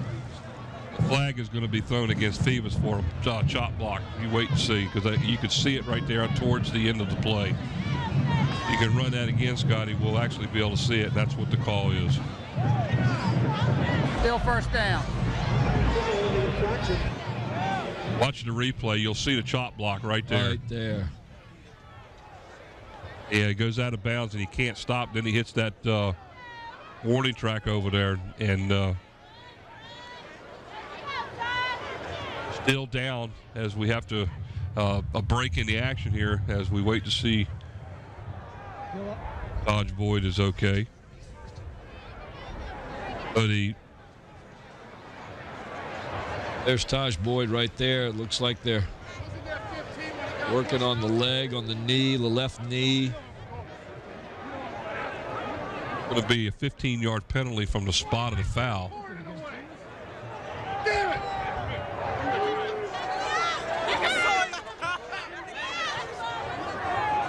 He marked off 15 yards, so that's going to be a 1st and 25 now. We sit and wait and see what happens with quarterback Taj Boyd. Here he's up now, limping off the field, but he's on his own power. There's where the flag was thrown.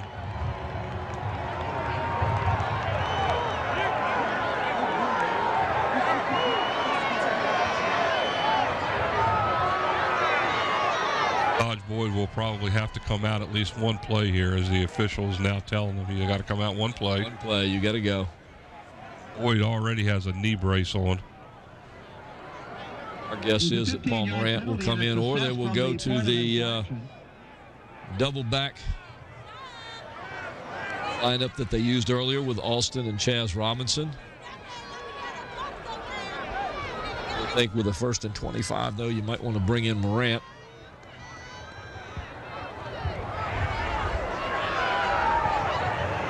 I'd like to see a touchdown. 1:28 left to go in the third quarter here. We're at Harbor Park in Newport News. This is Local Sports Channel LSC. Paul Rowe, along with Mike Hauser, Brent Musgrove, and Bob Killen, along with Bob Hines. Hence,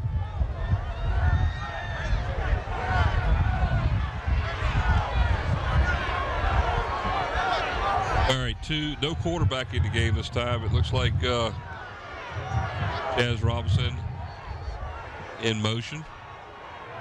Ball's direct snap to Alston up the middle for a couple yards at the most, and that's it.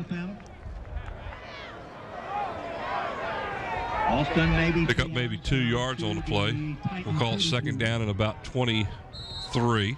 a lot of yardage there. That ball just went right to Alston, and he just took it right up the middle. There's no question about what he was going to do there. I think I'd have had everybody on Lake Taylor's defense right in the middle of that play. To line up that same way again, I'd do the same thing. I would just stack the middle and I'd blitz. Well, that's the way they're lining up.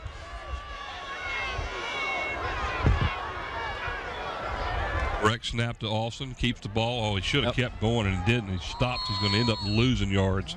They came at him with everything that time, folks. They just brought the kitchen sink and stopped him cold in the backfield. Going to lose some yards there, and they're not helping themselves right now. 3rd down and long is. If he had kept coming to the outside, he might have had a chance of getting some yards on that one, but instead he ends up losing a yard or two. Both offensive lines, both the Phoebus offensive line and the Lake Taylor offensive line, are getting beaten by the defense in this half.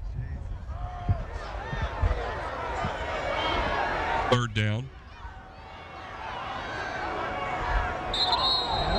And we're going to have a flag thrown against, I believe, one of the linemen of Phoebus moved.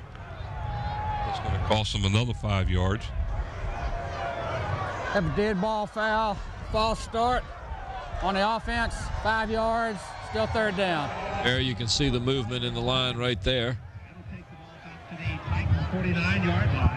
And we've got 3 seconds left before the end of the 3rd quarter, and it looks like they're going to end up having to punt the ball into the win as they go ahead and start the clock and run it out. So we're at the end of 3 here at Harbor Park. The score remains the same. The Phoebus Phantom 7, Lake Taylor nothing. Once again, ladies and gentlemen, you're watching LSC Local Sports Channel on Cox Cable 48. You can also watch it on the internet. We're getting ready to start the fourth quarter, and the fourth quarter of this game is sponsored by Park Lawn Wood Funeral Home, located at 2551 North Armistead Avenue. Nancy Staten, the director. By Zooms, with locations throughout the peninsula to serve you. Zooms is a longtime sponsor of Hampton City Schools and student athletes. By Kelly's Tavern, family dining with some of the best burgers in town, located on the peninsula at Port Warwick off Jefferson Avenue in Newport News, and their newest location on Coliseum Drive at Mercury Boulevard in Hampton. And also by Tidewater Team Sports, your one-stop sports headquarters for screen printing, embroidery, uniforms, and apparel. Located at 11839B Cannon Boulevard in Oyster Point, Newport News. Simply call 594-0411 and talk to David Chubb or to Terry McNamara. It was 3rd down and 30 for the Phantoms. Long way to go. They got to get the ball all the way down to the 18-yard line to get a first down. That's a long way to go, especially when they're going against the wind. Morant's in there, quarterback now, I believe. And you're just not going to be able to throw the ball against this wind, and he's not going to be able to do anything, is he?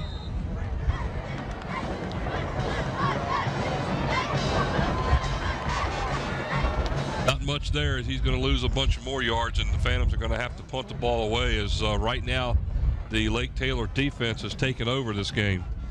Paul Morant just stopped cold as he's going to get a loss here. Not good for the Phoebus Phantoms offense.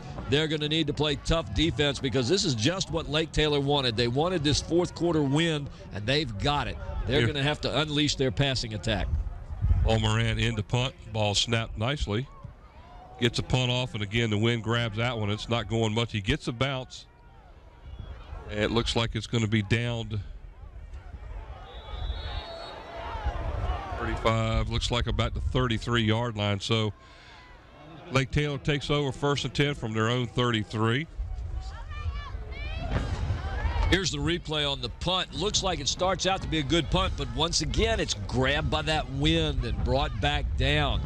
Not going to get much out of your punts when you're punting against this strong wind. And as we told you earlier, Mike told us winds were blowing at about 26 miles per hour. And you know, Bob Hintz is probably still standing on the field down there. I see him leaning a little bit toward the left.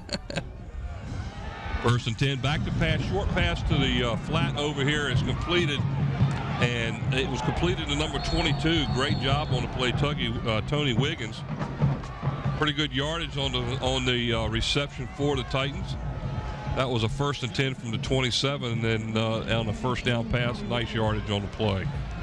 Tony Wiggins, 5'11", 225-pound senior. He's a tough one to bring down, Mike, as you see him busting tackles right here on the sideline. And this is a start by the Lake Taylor passing attack as we a 13-yard gain. Quarter. There's a draw play to Boogie McCray off the left side. He had a hole to run through, and I believe that was number 32, Caleb Taylor, that closed it quickly. Watch this hole open up right here, ladies and gentlemen. Look at that. And up a 3. Yeah, that was a Caleb good defensive Taylor play. Gets in there, I believe, to stop that one. That one could have really broken loose. 2nd down and 7 now for Lake Taylor as they try to drive the ball to get this game tied up. There's a little screen pass off to the right. Whoa, Nothing fumble. there. The ball's fumbled. Who's going to get it? Looks like the Phantoms have come up with the fumble. They have 1st and 10. Tell you what, every time Lake Taylor seems to get something started, the Phantoms just really put on the physical hits and dislodge the ball or intercept it or disrupt the play, and their defense is coming up big this entire game. Watch this. They had the screen pass completed right here to the same guy, number 22, Wiggins. Look at the hits. Look at this. One goes for the carrier, one goes for the ball, and the speed of the Phantoms allows them to recover that fumble. Ball sits at the Lake Taylor 35-yard line, so the Phantoms are in business there. Let's see if the offense can get untracked here as we are at the beginning here of the fourth quarter of play. 7-0 Phoebus, 10:09 to go. There's a handoff to Austin, following his blockers off the left side. He's down near the first down marker. That's one of the best running plays of the second half. Notice what they did, Mike. They went came into out of the stacked back. That's right. They got 3 running backs back there, and they're not only following that strong left side line of Charlie Jones and the other guys. I can't think of the name right now. Davenport was the lead blocker that time, not on the line. That's back, right. Yeah. And that's where he's at again now. Watch this. Same play. Austin, exactly same play. Oh, yeah. After a first down gain, that's another 6 yards as he gets down near the 20 and near the 19-yard line. A gain of close to 6 on a play. Call it 2nd down and 4. Here we go, folks. The Phantoms have found something. Something has happened. The Phantoms have been re-energized. The left side of that line on offense, Charlie Jones, Vic Gaither are really getting the jump on the defense. And now you've got 2 blockers with you, Davenport and Chaz Robinson coming at you at top speed. It was just a matter of time before. Oh, man. Look at that. Look at that over there. We're seeing it. Look at the yard markers go blowing away. Did you see them? Yard markers just took off. They're out there in right field. You're right about that. That looks like that's number 11 on the play, and that's Mike Privet. He's been he's been one of their mainstays offensively and defensively here tonight for the Lake Taylor, and looks like he's limping off the field. Let's see if we can see where he might have got hurt. Right. See him right there. He's in the middle of our screen. He turns over, and I think he may have. Unless he may have twisted his knee. When he spun. Now, guys, this is a great player right here. This young man is top quality. He is one of the top defensive players in the region, and this could be a big blow to the Lake Taylor defense because he has just been a big asset in the middle, especially as he blitzes. He's been getting in the backfield more than the running backs almost. This does not look really good. Hurt. Yes. You can see the pain on his face. Well, here we go, 2nd and 4. And a first down run, it looks like, by Austin off the left side again.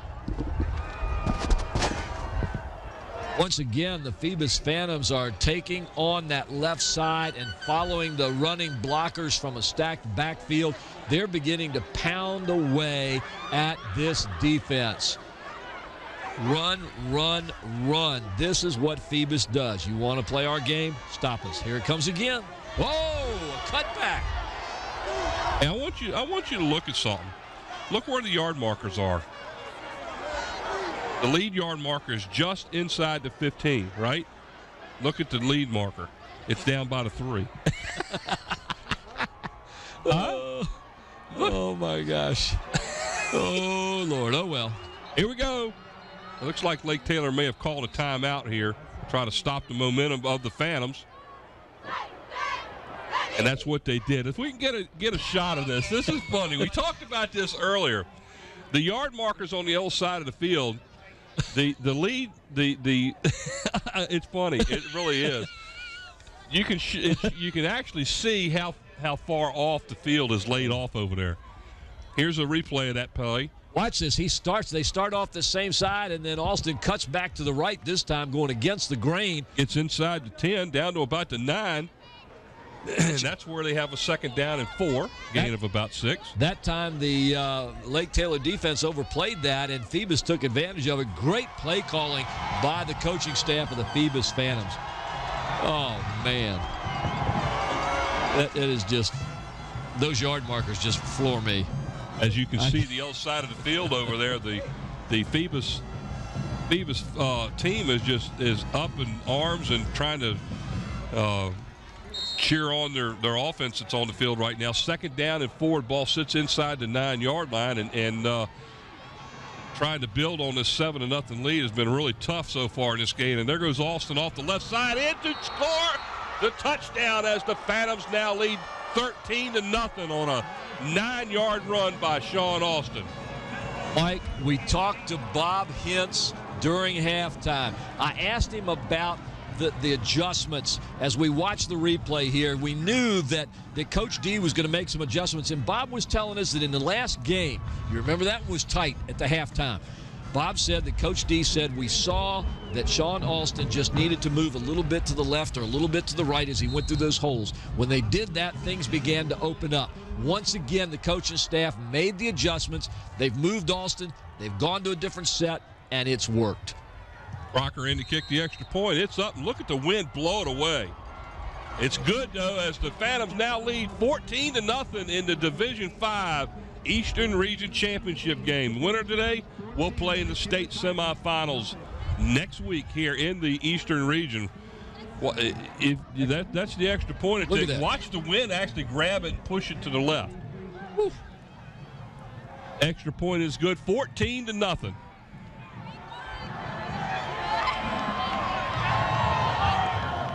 Got a report that Mike Privet, the linebacker number 11 who was injured earlier in the play, is back out on the field now. We hope he's going to be okay. You hate to see a team lose one of their top players when they're in the championship game.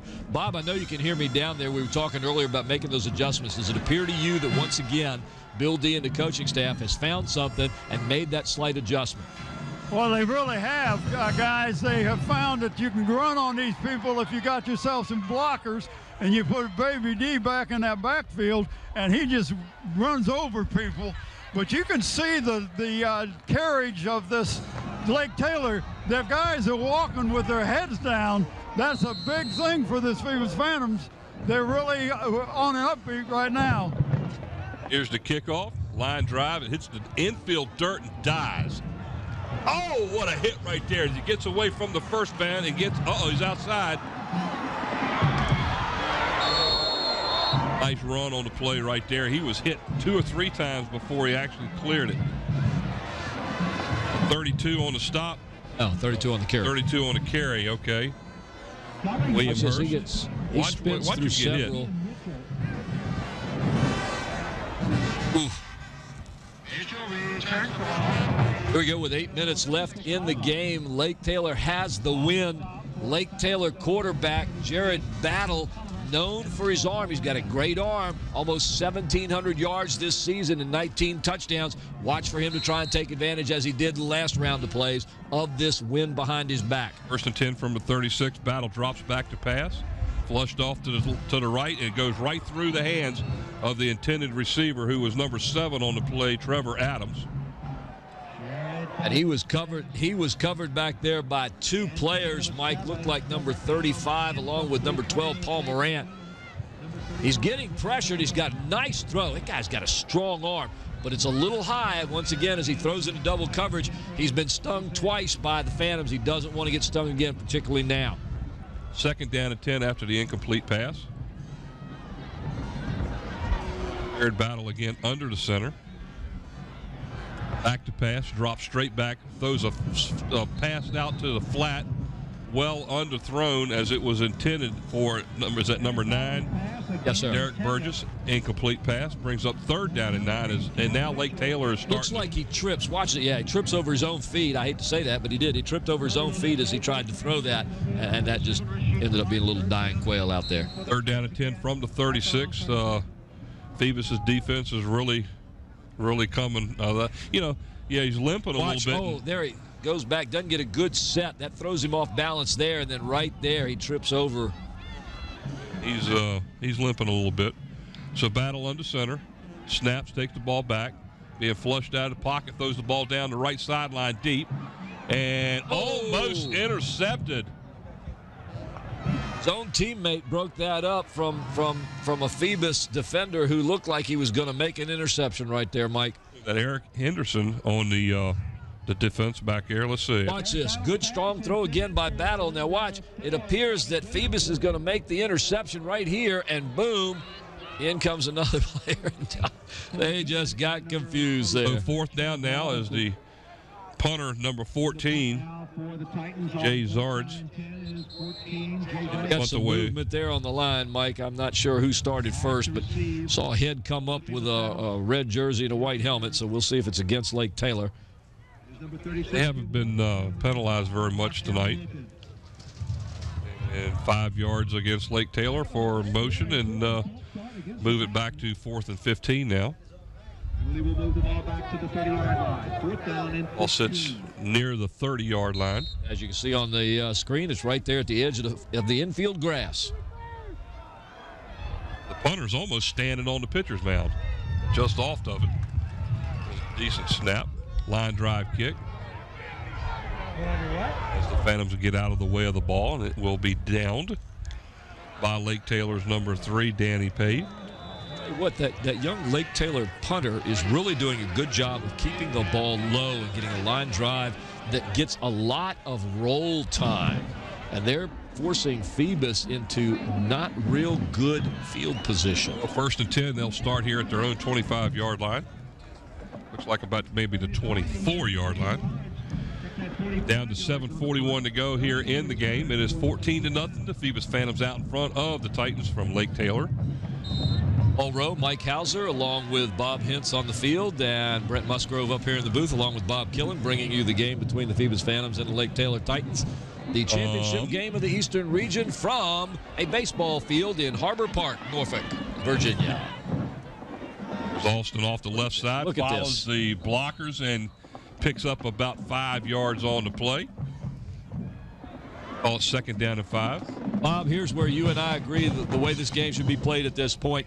They're running. They found that gaps they needed, and they're just using it. Stop me if you can. Couple 4 yards on the play. On the stop for the Titans. Well, up until they what do we got there? Alston now has, are you ready for this, Bob? 101 yards. 101 yards for Alston. There they are in that elephant formation again with Davenport leading the way. A couple yards on the play by Alston this time. It's going to bring up 3rd down and short. Might be 3rd down and about 2 for the Phantoms. Getting those blockers up front, and like Bob said, they're getting the momentum from those 2 guys that are lead blocks from the backfield. That's going to allow you to blast some people out of there. Yep, and a 3rd down and a long 2 now. It's 6:38, as you can see the clock there in the middle of our graphics. Nice job by Mr. Andy Foley. Again, same play. Might be the same play. What do you think? They're in the lineup the same way. This time they're coming to the right this side. Way. And enough yards this time as Alston will pick up the 1st down. Looks like he might pick up about 4 or 5 on the play. That's good for the 1st down for the Phantoms. So they'll continue with the ball. And more importantly, they'll continue to run the clock. Exactly. And when you've got right tackle Antonio Christian and right guard Jaquan Hogan, you just go to the other side. And these Phoebus Phantoms are just smart enough to realize that when one side doesn't work, you go to the other side. Got another player down. Seems like every time Phoebus plays, players go down. See if we can get that last play shown again. Watch the very end of it. Another hit. Looks like number 1. I think Scotty was right from the booth. From the Joseph. Watch this play at the very end right over here on the top. Blocked by a Phantom, and then a punch by a Titan. Oh! And look where all the referees are. They're up at the ball. They're up at the ball. That was a nice looking left hook. That was a boom. Yeah, right cross. That's right. Look at this up at the upper right-hand side of the screen. Right here comes in front the of block. Referee. The block was on number 5. There's the block right there. Now watch the right. Wham! Right there. You can see the head go whoom. Technically, I guess that's good thing called they the got helmet helmets slap. on, right?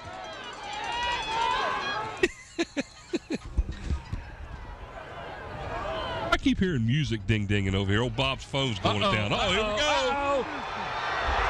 Is that Colby Goodwin or Alston? It's face mask. Oh, my goodness. You're kidding.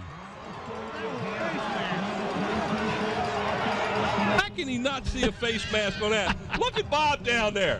Bob's holding his hands out. I said, I can't believe they didn't throw a flag on this. Watch this, ladies and gentlemen.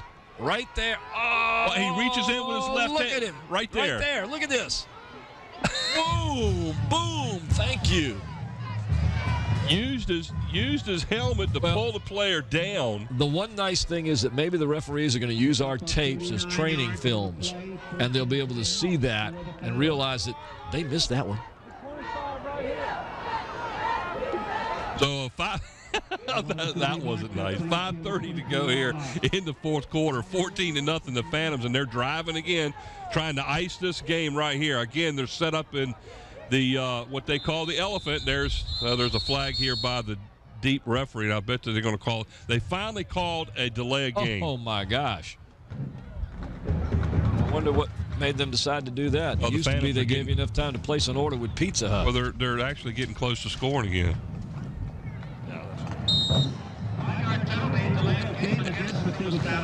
5-yard penalty for delay. It'd be 1st and 15 now. Ball sits at about the 28, we think.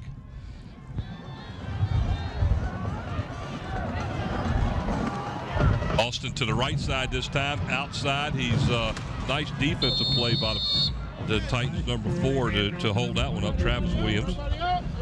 He'll gain about 6 or 7 yards as he is. They're sitting at, I think, the 21. Mike, you could see the frustration in the face of Lake Taylor's number 4, Travis Williams. Even after he made that tackle, most guys would pop up going, yeah. And he just sat there, brought his legs up, put his hands on his knees, and hung his head. 2nd down and 7 now for the Phantoms at the 20-yard line. 155 yards for Austin on 27 carries. There's Austin off the left side. Nothing doing there. He's brought down again at the 20. So that'll bring up a 4th down and about 7 from the 20-yard line. I'm sorry, it's 3rd down. Here's the replay. Once again, Austin, they're just using this same play, stacked backs, running off the left, running off the right, cutting back, anything to drive the ball. The last couple of plays, they've gone outside, and they haven't used the blockers ahead of them. When they followed that block right up the middle, it's been right on. What we got there? Yeah, we do have to come up with the players of the games. Boyd takes the snap, pitches Dodge Boyd back in the game. There's a pitch. Oh, nice tackle on the play that time. Is it number 20? 20 defense for the Lake Taylor Titans. That was Lamont Britt, the safety, coming in on a blitz. He's going to lose a yard on the play. That's going to make it 4th down and 8. As like he will be dropped for about a yard loss on the play. 4th and 8 now as the Phantoms have a decision to make. And with this win right here, I'm not so sure he can do that. Yes, we do have to have players of the games.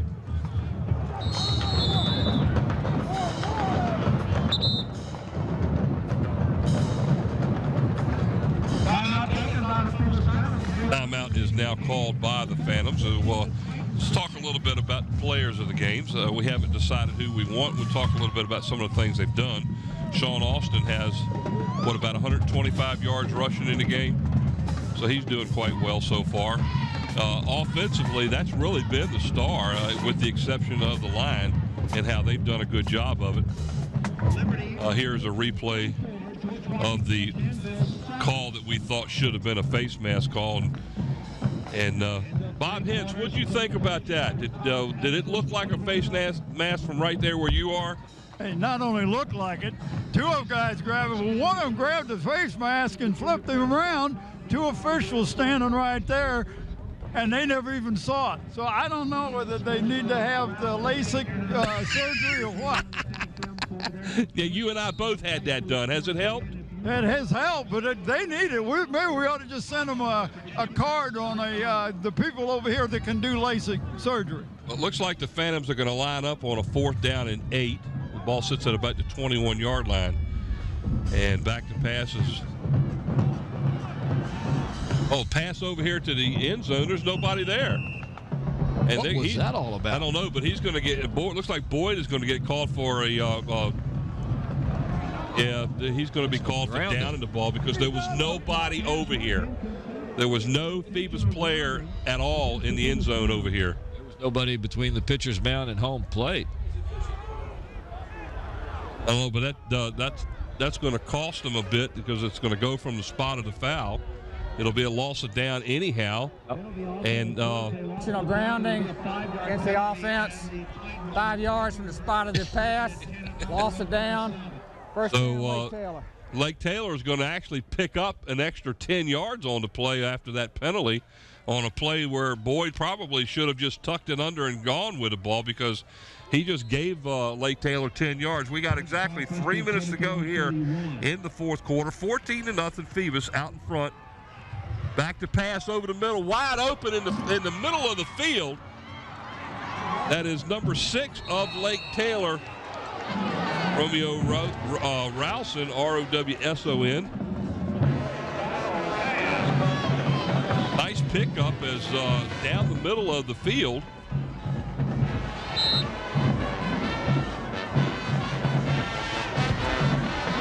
Back to pass again. He's going to go down deep in his own backfield as Battle is sacked back at about midfield. He's going to lose a good 10 yards on the play as the clock continues to run. Lake Taylor trails 14-0. It's going to bring up second down and about 20 for Lake Taylor. Second down and 20 for the Titans at midfield. Battle under center, 4 wideouts, 2 on either side of the ball. Back to pass. Being flushed out of the pocket. Now he's taking off with the ball over the right side. Look at the way he's hanging that ball out there. He's liable to drop the ball if he gets hit, but he's able to hang on to it. He's going to pick up about 6 yards on the play. That'll bring up a third down and 14. Here is a replay.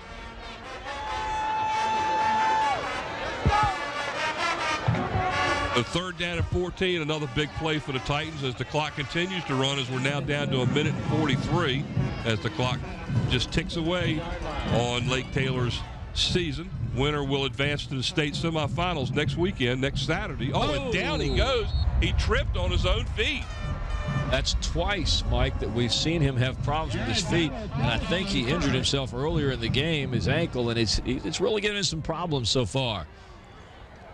It is a 7-yard loss from the 40. It's fourth down and a lot of yards here. Watch this.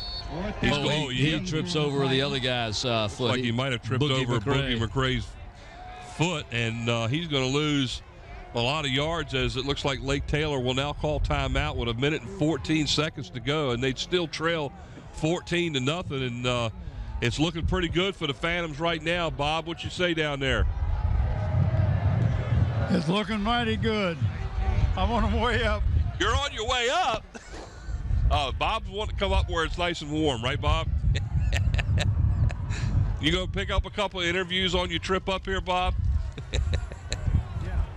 There they are on the sidelines. You see Coach D and the Phoebus Phantoms with 1 minute 14. I'm going to go ahead and say that you are probably looking at the team that will win the region championship, the Eastern Region Championship here at Harbor Park, and advance to the semifinals next week. Next Saturday afternoon at Darlin Stadium, tentatively right now. And we will carry that game on, and we'll tape it. And there's a pass down the left sideline deep, 2 defenders out there, and it looks like the Phantoms have intercepted the ball, and they have, and that's Colby Goodwin, number 38. He intercepts it down near the 5.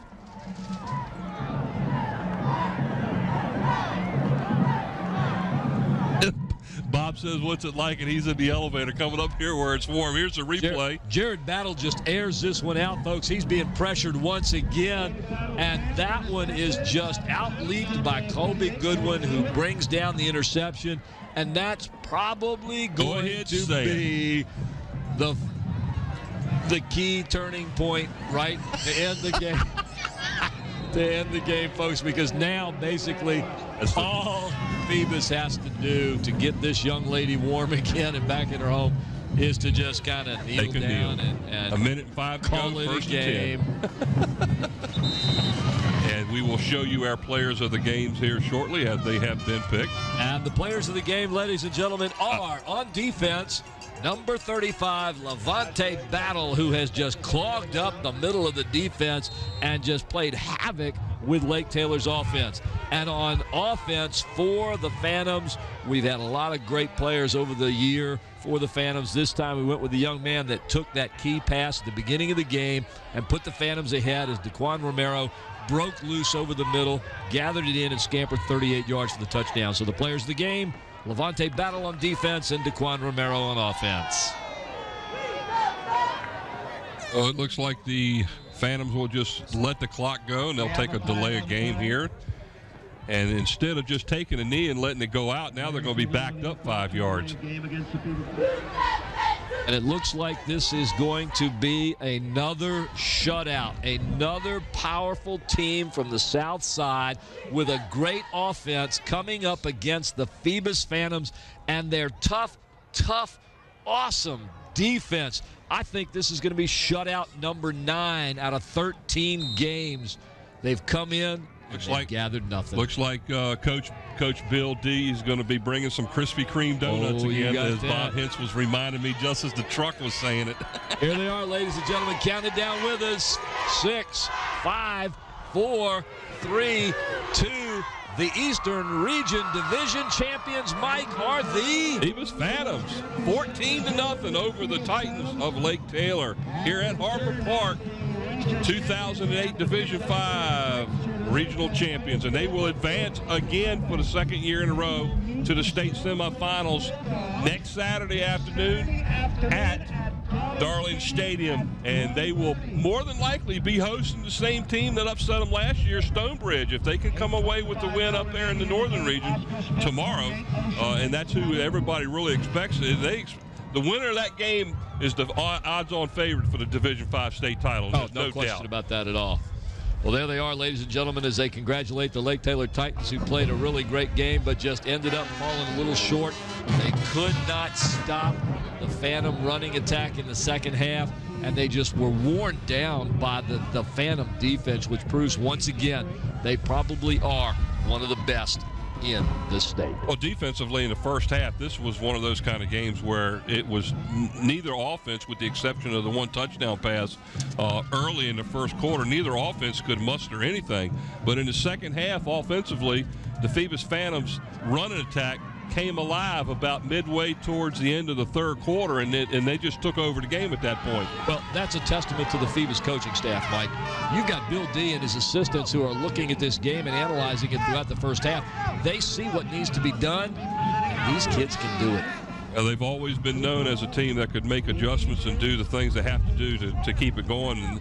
And this is the first true test that they've had this season. Every game this year has been by a minimum of 35 points. A 14-0 score against another undefeated and well-balanced offensive and defensive team like the Lake Taylor Titans. We expected it to be a close game. It turned out to be that way. Yes, it did. And the ability of the Phoebus Phantoms offensive line to be able to hold their own throughout the entire fourth quarter and the tail end of the third quarter was a key factor in this 14-0 win.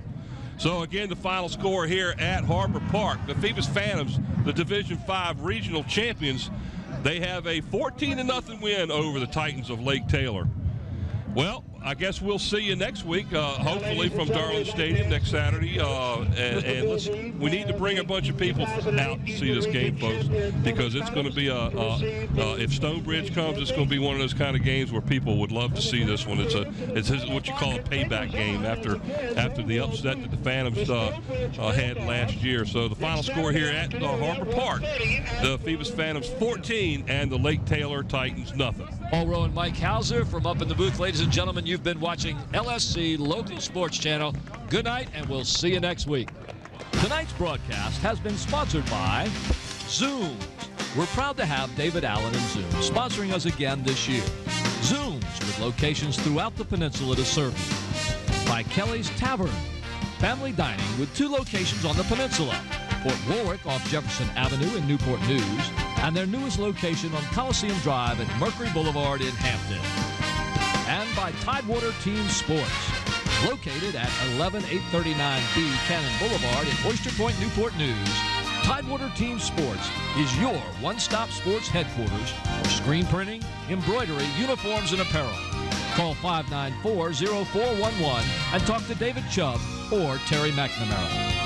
And in part by Beach Hardware, located at 1951 East Pembroke Avenue in the Buckrow Shopping Center. Beach Hardware is your friendly local hardware store with everything you need to maintain your home, both inside and out. And by Eric Thompson, Realtor. Contact Eric to buy or sell a home or property. Give Eric a call at 685-3127 or email him at eric at findhrhomes.com. And by Park Lawn Wood Funeral Home, located at 2551 North Armistead Avenue, Nancy Staten, Director.